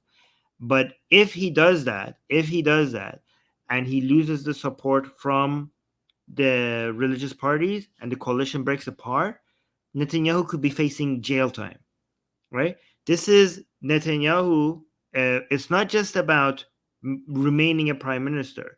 This this it would be a win-win for Netanyahu and all these far-right religious parties because what they're doing is they're trying to take complete control over the judicial system, and by doing that, it benefits both of them, right? The far-right religious parties, and it's weird for us to separate far-right from Netanyahu because we used to think of Netanyahu as far-right, but Netanyahu looks like a commie right now next to these mofos. That's You're how not far right kidding. these. Holy crap. Yeah, he's like I've never looked at Netanyahu as like a left wing person, but he You're seems like, like oh, left he's so wing. moderate. Yeah, next to these guys, he's moderate, right? So the deal, like maintaining control, like if they get to control the judicial system, one gets to use it to put all the judges that you require to stay out of jail, which is Netanyahu, and the other one just gets to destroy liberalism and remove all the rights that gay people and women and minorities and religious minorities and Arabs and secularists and atheists might enjoy in a country, right? You could start brainwashing children, and this is and all the limits that these religious people have over education, all of that could be gone. And as fascist as these people look, you have no idea how worse it could get when you start raising children and brainwash them for future generations, and they will take over control over the army, which I have to mention. So Netanyahu came up with a solution. Right? So by the way, I don't want to even nerd out right now over political philosophy and why this is destroying the very foundations of how we understand modern democracies work. Like people, I don't know if people understand that the separations of powers within a government is how democracy is supposed to work.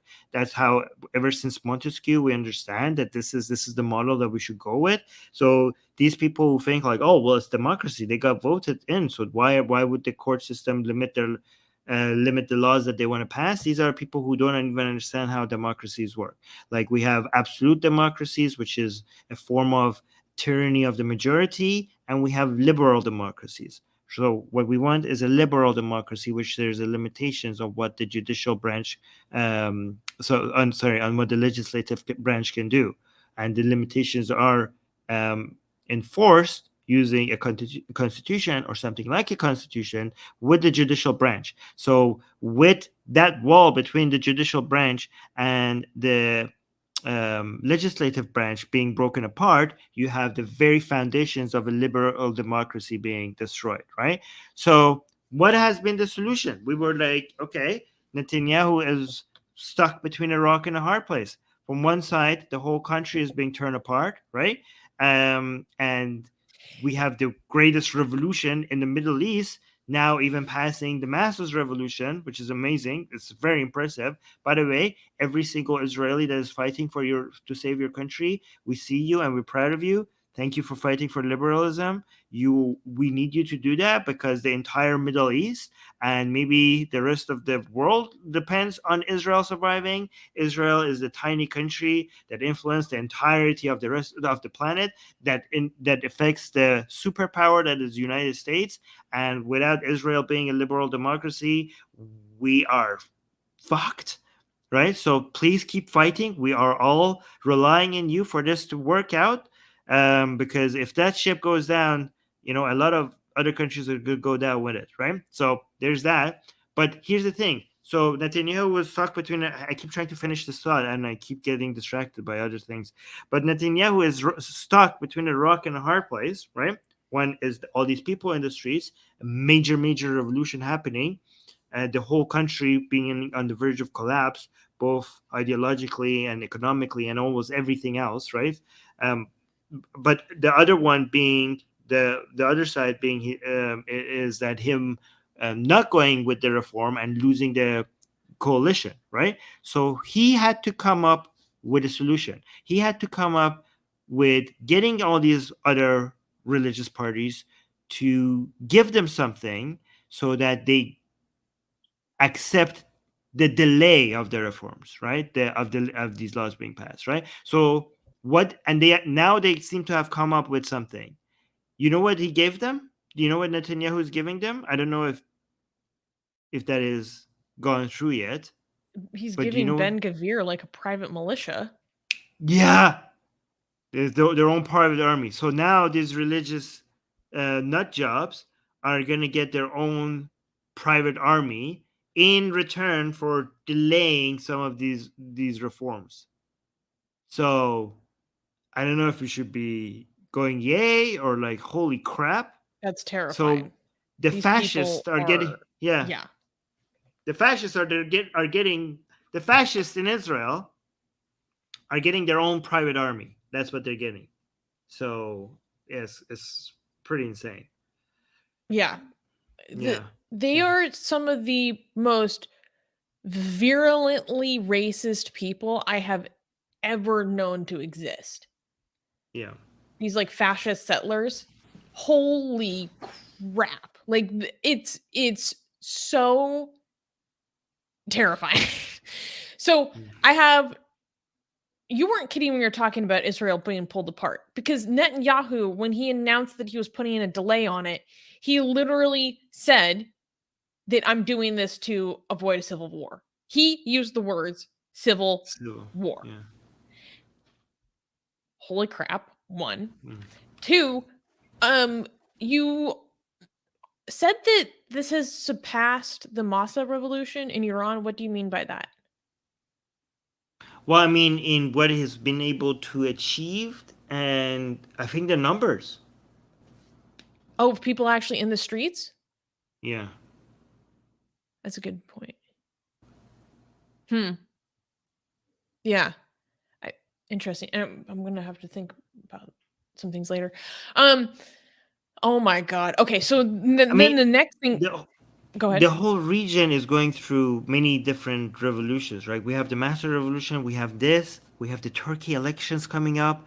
Oh Like we God. are, yeah, right. So Mm, we are seeing the forces, the fights between religious extremism, right, and yeah. liberalism all over the place, right. So there are three key countries right now that liberalism is trying to survive. It's trying to, you know, and it's we have Israel. In the next year, we're going to see if liberalism survives in the Middle East. Turkey, Israel, and Iran are the key countries to watch. Oh God, help me. So, what Yeah. is your speculation about if these will be thrown out for good, or if they're going to go through? Personally, Can't I think that imagine. they're probably going to go through. I can't imagine them. I don't know. I have no idea. I mean, the people. You know what? I don't know because on one side, I know these right-leaning parties. They're not going to give up, right? They're not going to just accept this, right? But at the same time, I know the people in the street are not going to accept this. So it's really hard to see what's going to happen. I mean, it would be. What if the coalition just breaks apart and we have under elections, another election going through? That would be amazing. That'd be that. Yeah, it's interesting. Yeah. He fired his defense minister because Yeah. the That. minister didn't accept the reforms anymore. He did at first, and then he rejected the reforms when he realized that there was such a large percentage of reservists who would not do their job if this went Mm. through. So he's like, Yeah. this Yeah. Yeah. threatens the security of the nation. Of the nation. Yeah. So I Yeah. have to do, and then because of that, Netanyahu fired him. Yeah. Yeah. By the way, when it comes to the branding of the people, I think this is does. I'm just gonna give you a silver lining, okay? People who, you know, how a lot of people could not see the separation between the people of Iran and the government of Iran. Mm-hmm. The Mahsa revolution made people separate them from, the judgment becoming a little bit more nuanced. And I think now this is going to do the same thing with the Israeli people. You know what I mean? Because a lot of people judge the Israeli people based on the crimes committed by their government. And I think Mm-hmm. like now a lot more people are going to have a lot more nuanced view and separate these from each other. Mm-hmm. So I think that's a silver lining. What do you think of the people who criticize this and they say that this is only a democracy movement for Israeli Jews? Well, I mean, it's literally the opposite because the people who are in charge are trying to make this country only for Jews, Mm. right? I mean, I've Even seen, more so than it already is. yeah. I mean, these people, if you are on the side of Israeli Arabs, you have to hope these protesters are successful. I mean, Mm. a lot of Arabs are joining these protests. The Arabs and Jewish Israelis are united. Many of them are united in these protests. A Mm-hmm. lot of the signs are in Arabic. Mm-hmm. But there's a lot of people on the news and analysts, they were saying that this is essentially it's hypocritical though to be fighting for democracy when you're an occupying state. Well, I mean, you're going to be. It's kind of like this is a black and white fallacy, right? It will be worse for those people. You are actually doing what you're accusing those people of, right? So you are these are people who only care about virtue signaling rather than those Arabs, because Mm. you know what I mean. So because you are like, oh, you're not even a democracy, so why are you protesting? But by that narrative, you are going to make Arabs' lives even worse. So you're not Mm-hmm. actually caring about the consequences of what you're pushing for. You just Mm. care about just having a label and be like, well, it's not really this, so f you.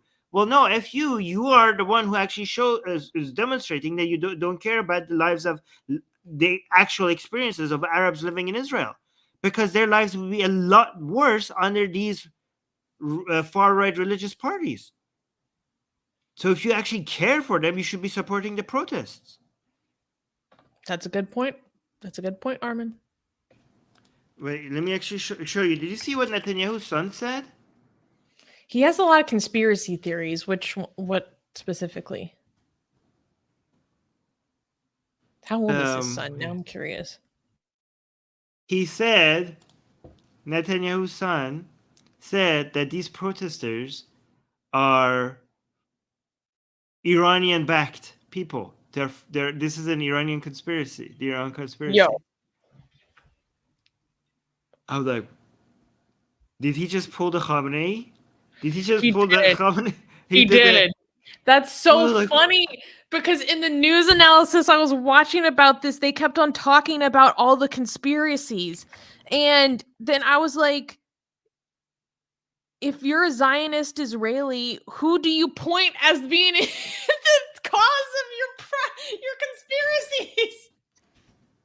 Since all the other conspiracies are about you being in charge, who do you blame when you have a conspiracy? So yeah, I was like, maybe, yeah, Iran, maybe the Saudis, like, I don't know. Yeah. Dark, I was saying, I wonder who they are in his case. Exactly. Yeah. So exactly. So he's saying that Biden's. Oh, so no. So here's the actual accusation. So he says is Biden funding the protesters because of Iran? You know, so that he could pressuring Netanyahu, pressuring his father to go back to the deal with Iran, something like that. Let me actually see if I could get that. What? Oh yeah. So here, let me see. Wait, let me think about this for a second. So Biden wants Israel to not be so up in arms about the nuclear deal. So to do that, he causes mass protests. I don't see how that would help Biden. Yeah, so here, Yair, this is Yair Netanyahu's allegations is the American State Department is behind the protests in Israel. Wow. With the aim of overthrowing Netanyahu, apparently in order to conclude an agreement with the Iranians. What? Yeah. So that's Netanyahu's son. That's the conspiracy theory here. My word. My word. Yeah. So Shriosh is saying, blame the Jewish, British, Catholic, homosexual elite and their ideals. Just all the categories at once. Blame them. By the way, this is Israel. You know, Israel's relationship with the United States is such a crucial part of its exists. No, I was going to say political foreign affairs, but for Israel, foreign affairs is its existence. It's all right. So Israel is now having not as good of a relationship with the United States as it's used to, and that is really dangerous for Israel. That is really dangerous for Israel. And Netanyahu, for his own personal gain, is putting Israel in so much danger by doing all of this, right? And another thing, young Jews in the United States are not at all, are much less likely to support Israel than their parents. So going forward, young Jewish people in the United States are liberal, right? And if Israel is not liberal, they're not going to, just because they're Jews, because Israel really relies on Jewish people in America supporting Israel. They are a voting base that Israel relies on just to make sure that the United States has the politics that Israel likes.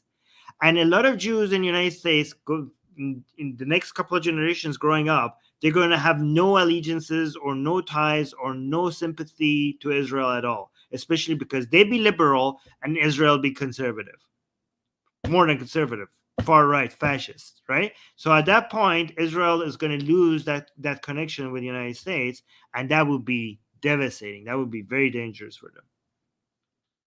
Oh, thank you. Gigi saying good points from Armin. Thank you. All right. I'm trying to look up, is it true that there are more Jews in the United States than Israel? Okay, no, that's not true. It's 50, I think it was 50. No, there's 50-50 inside and outside. Let me see. It's rough. ChatGPT says that Israel has 6.9 million and the US has 5.7 million. So almost the second largest. Okay. Yeah. Yeah, so like obviously because we have this, nearly half of the diaspora in the US, like that relationship is critical. Well, not half of the diaspora. Half of the global Jews. diaspora. Okay. All right. This next one is interesting. I like this next news. Which one? Wait, should I have the shirt first or The shirt first. the shirt first? Okay. All right. This is good news. I like this one.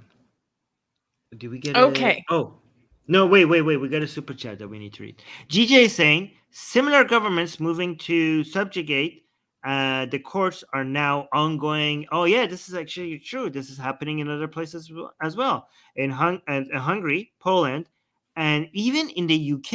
I didn't know about that one. The UK conservatives have absolute majority and passing laws similar to Patriot Act. Okay, I am very ignorant about this. I didn't know about the UK, but I will try to be more mindful about that in the future. Thank you so much. Thank you so much for supporting us, GJ. It's very kind. All right, clappable. Yes. Yes. Next news. Next news. Twitter is mad at us again. So Wait. It's not Twitter that is mad at us. excuse I think me. we should I change the had a title. dyslexic brain fart moment. Okay, excuse me. Okay, let's do it again. Let's do it again. Yeah. Next news. Next news. Pakistan is mad at us again. So, you guys might be familiar that there's a certain very, online organization. They stay online and they stay digging into things and they stay in your business, and it's called the Pakistani Telecommunications Authority, or the PTA for short. And they like to go around Twitter in particular and put a lot of blasphemy claims on things and order Twitter to take it down because it's so offensive. And it's kind of a badge of honor in the ex-Muslim community to get a little email saying that Twitter has received a request from the Pakistan law enforcement regarding your Twitter account. It's a badge of honor. It shows that you've really made it, in some ways. You've been put on the map, let's say.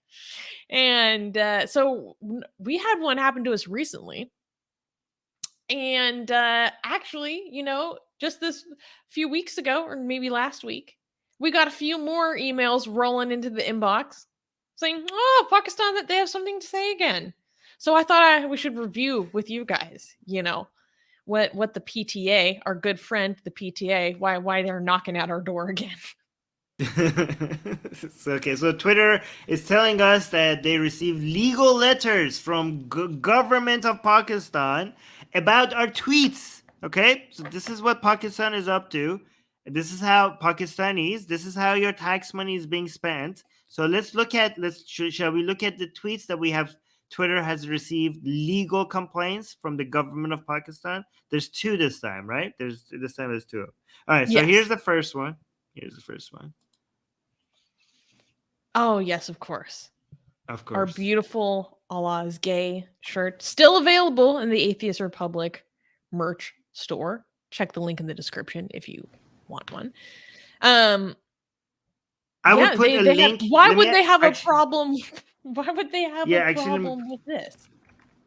I will put a link in the description below. Okay, so there's that. If you do want to get the shirt. So thank you, the Pakistani government, for giving us an excuse to promote this shirt for people who might not have been know about it as yet. But here's the thing. This tweet is from 2020. Yeah. How? I mean, it must be rosy in Pakistan. You must have figured everything else. That you're going through our tweets and finding tweets from 3 years ago. 3 years ago. Like, what are you, like, what? How are they coming up? Like, why? Someone's getting paid for this. Someone's getting paid to go through our tweets and filing. It's not like just like clicking on it or reporting it or anything like that. Exactly. Exactly. They have a law firm. They have a legal team that sends complaints to the offices of Twitter. Mm-hmm. It's not like a 5-minute thing. These are lawyers that are getting paid top dollar because lawyers ain't cheap, right? To do this for you. This is, again, as if you're Pakistani, you should be proud. This is where your hard-earned money is going towards, okay? So this was one. This one was old, and it's amazing because we got these two tweets at the same time. One of them from 3 years ago, and one of them that we just posted. Like, how are we getting these two at the same time? I don't understand. Because I thought that maybe they're not going through our tweets from 3 years ago. Maybe they filed this 3 years ago, and then we just got it. Like, it just took, the process just takes this long. And No, they're that like, no, that doesn't make any sense, because the other one in the same email was just from like a week ago. yeah.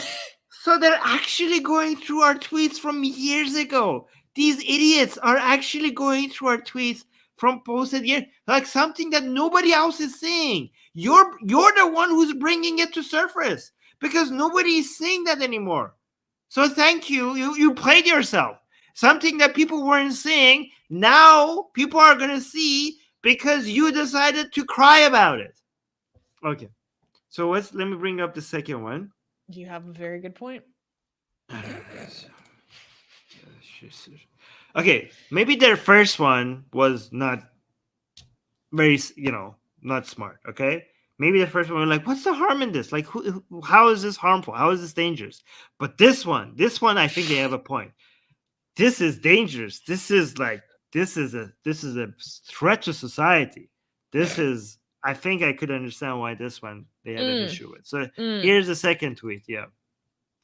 Okay, explain to me why this is so dangerous. I mean, look at it. I feel threatened already. Look at this. This is going to destroy the fabric of society. I mean, especially the hashtag saying the future of Islam. That is a pretty bold claim, right? By the way, guys, this is brought to you, sponsored by blasphemousart.com, where you can get our juicy blasphemy. So again, thank you, Pakistan. I think Pakistan's government is committing blasphemy by highlighting blasphemous art, right? So maybe they should put themselves on the... You're making so many good points today. You're on fire. Yeah. Well, yeah. So I'm proud of this one, right? So this is, I'm really happy with this tweet that we made on Atheist Republic, and I didn't have an excuse for me to share this with you. But by the way, guys, this is AI art. This is AI, right?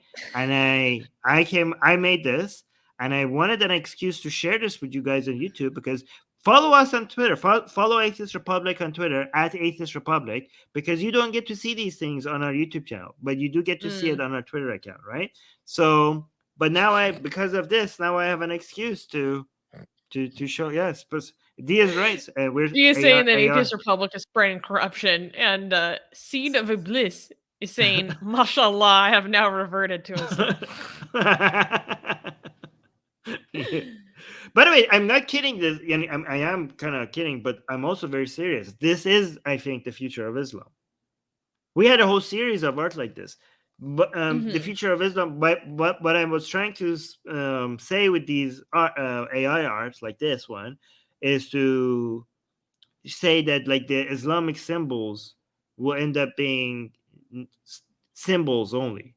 Like, it wouldn't have its religious meaning. It wouldn't have its religious meaning anymore. It would just be a cultural symbol, right, and a religious one at some point, because it's obviously not serving the purpose of hijab here, right? So by putting this, by demonstrating it in this way, I was trying to suggest that the process of the secularization, not reform, of secularization of Islam, it is in process, and that's where we're going to end up being. I have so much other art. I don't know if I search for future of Islam, they're going to show up. That's actually a very interesting commentary, Armin. Oh, really? Thank you. Yeah. Have you been thinking about writing more articles recently? I should write something about the future of Islam. That's what I'm thinking. What was that other article that I wanted you to write about so badly? I feel like it was something to do with Iran. I think we talked about it last week. Yeah. Why don't I have all the future of Islam tweets in one place? That's crazy. Oh, here's a good one.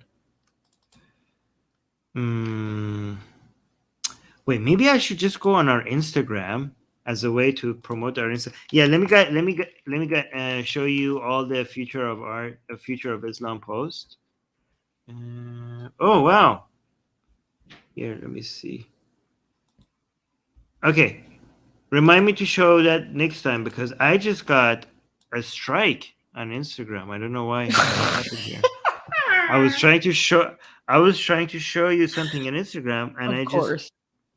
yeah, your story goes against our community guidelines. Okay, what What did the I hell? do? That looks like something from your Persian content. Yeah, it's Persia violence or dangerous organization guidelines. I didn't say photos or videos of extreme graphic violence. There is no photos. This is a debate. Well, Okay. This there you is a go. debate. I don't have any photos there. Okay, here, let me just accept it so we can move forward. I want to show you guys the. Okay, so let's go to Atheist Republic's Instagram. You're seeing this? Oh, Yeah. the drag queen Okay. Jesus was actually really good. Yeah, so we have the drag queen Jesus. These are all AI made. But we also have we have the snake coming in his own defense, trying to tell people that it was not his fault. But where's the future of Islam ones? Let me go further. Oh, this is the Marvel superheroes becoming Muslim. So we have this one. And but look at I want to show you the future of Islam ones. They're a lot more juicy. Oh, this one I made this one. This is Gay Pride Parade right next to the Kaaba. I made that one myself. This is two men kissing in front of the Kaaba. This is the future of Islam. These are two women kissing in front of the Kaaba. It's so cute. Yeah, Like it's so romantic. wholesome. Oh, here's another two women kissing in front of the Kaaba.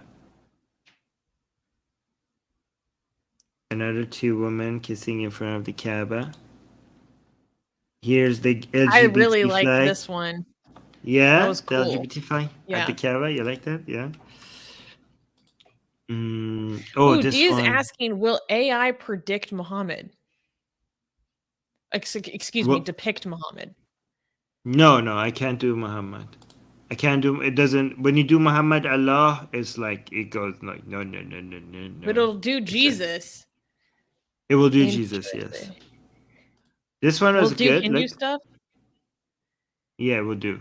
It would do Hindu stuff. It would just doesn't do Muhammad. It does Islam and Kaaba. Like if I say two men kissing in front of Kaaba, it will do that. But if I say Clearly. Prophet Muhammad, it will say no. Interesting. Yeah. What do you So think? because I know this because I tried to get Prophet Muhammad and Jesus kissing, but it wouldn't do that. It wouldn't do You that. know how I know this? The way you said that. Because I was trying to make them kiss. Yeah. This is another feature of Islam. This one, oh, you guys saw this one. Oh, look at this one. This is very cute. Feature of Islam. Let me see if there's anyone else. Oh, this one is a good one. Yeah. Anyways. So yeah, now we know why. Do you think the Pakistani government was right to file reports against this? I mean, clearly, we are a menace to society. Somebody should stop us. We are a menace. Oh my god. This one is really cute, isn't it? Yeah. Yeah. It's very futuristic as well. It's very cyberpunk type. I don't know. Oh, I'm on this side.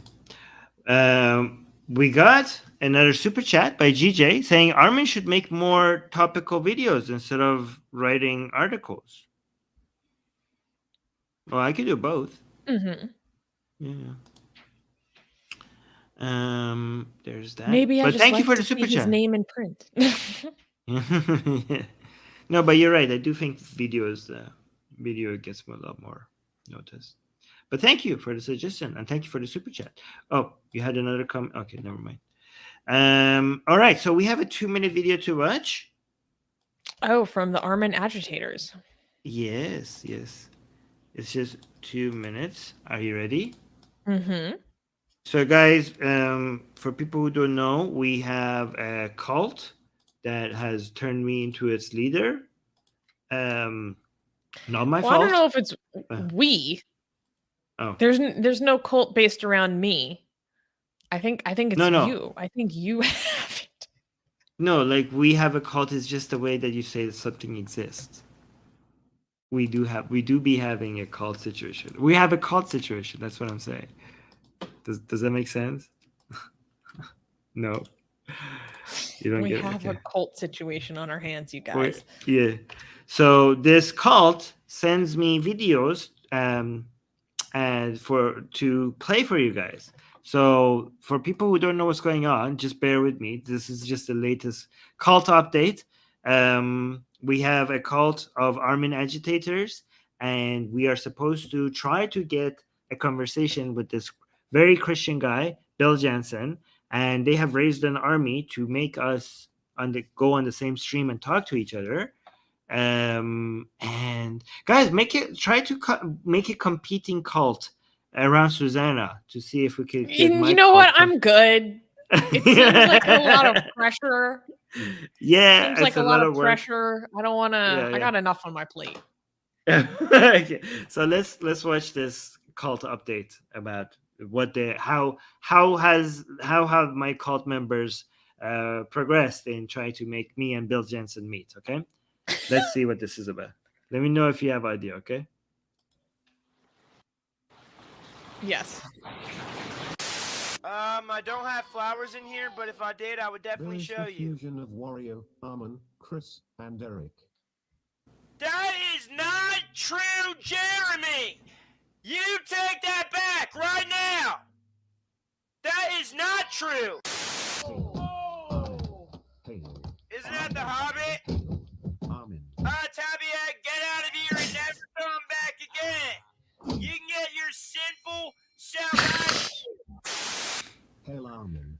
No, we do not hail Armin on the Christianity hotline. Hail No. Armin. No, we don't do that. Armin is a disgusting person. Shut up. Oh. We don't talk about Armin on the Christianity hotline. I dedicated my life to activism. He's very sensitive about me. What? Look at him. He's yelling. Matthew, bless $5. This man is being terrorized by you. Dedicated my life to activism. Dedicate your life to go into other religions, and you felt like you didn't enjoy them because you have no faith in anything, so you decided to go the other route. You decided to be a sinner, Armin. Get out. I don't want to hear about Armin and see his sinful face anymore. Oh my god. Jeez. Oh no, Armin is going to hell. Do you see the chat? The chat is going like W Armin, W Armin. Dedicated my life to activism and to fighting. Who do you think you are? Sitting in Armin.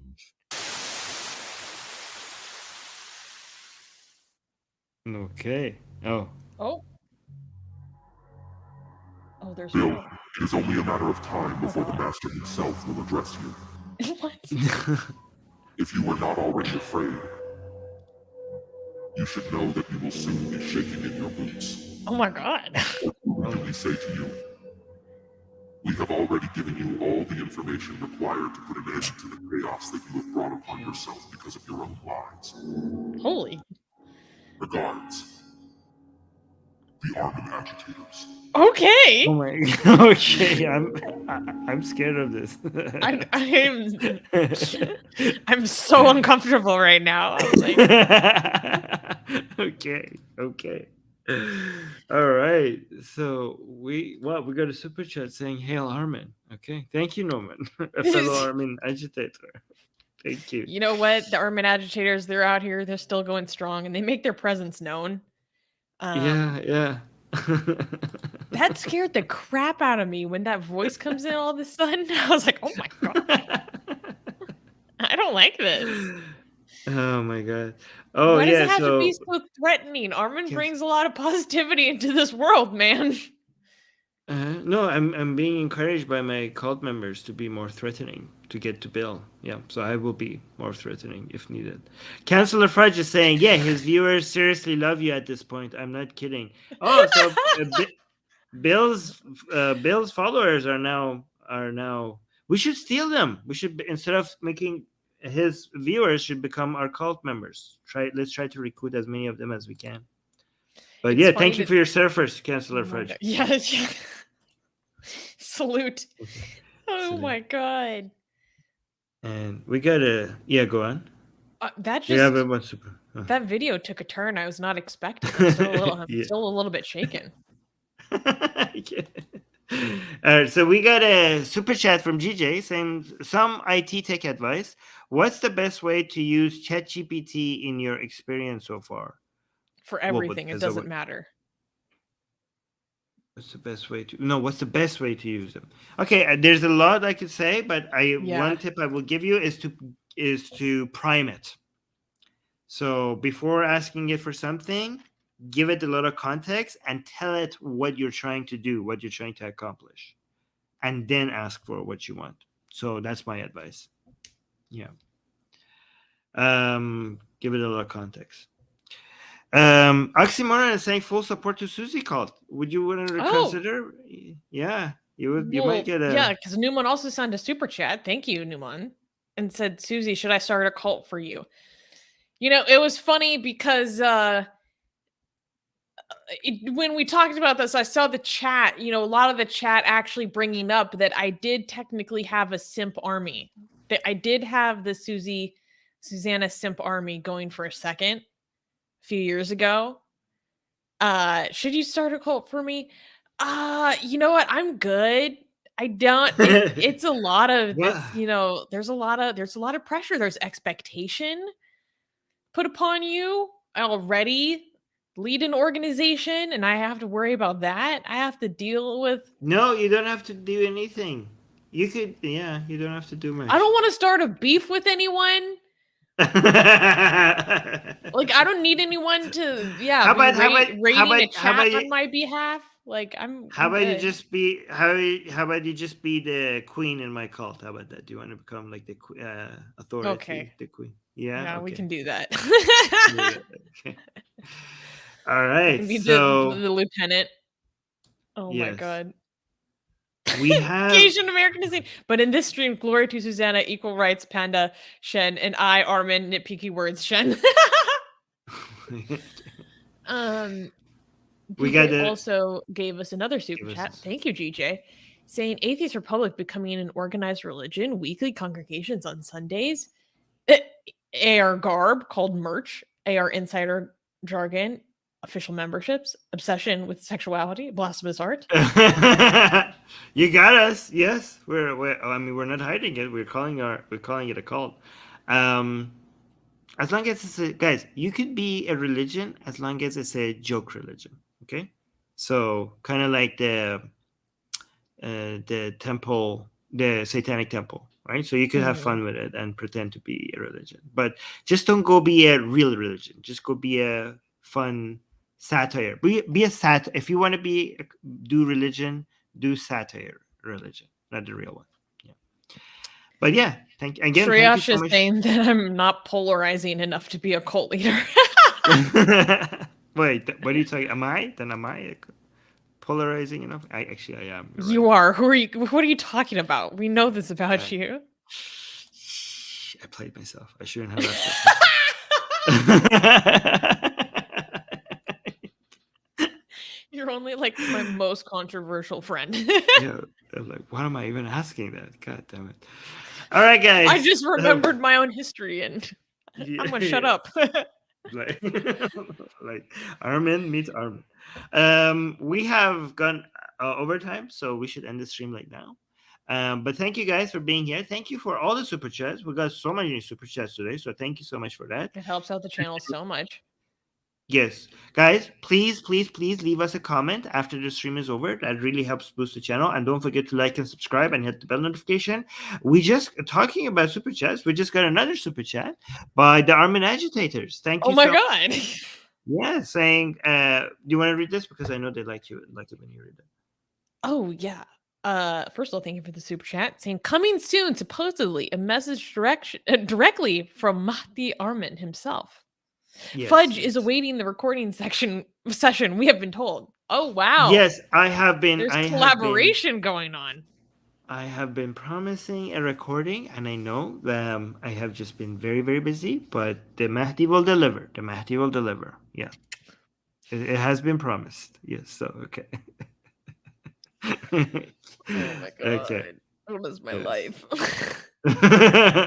Okay. All right, guys, we have to go. But thank you again for all the super chats and all the support. We love you, and we appreciate your support. Okay. Mwah. Bye. Bye. See you next week.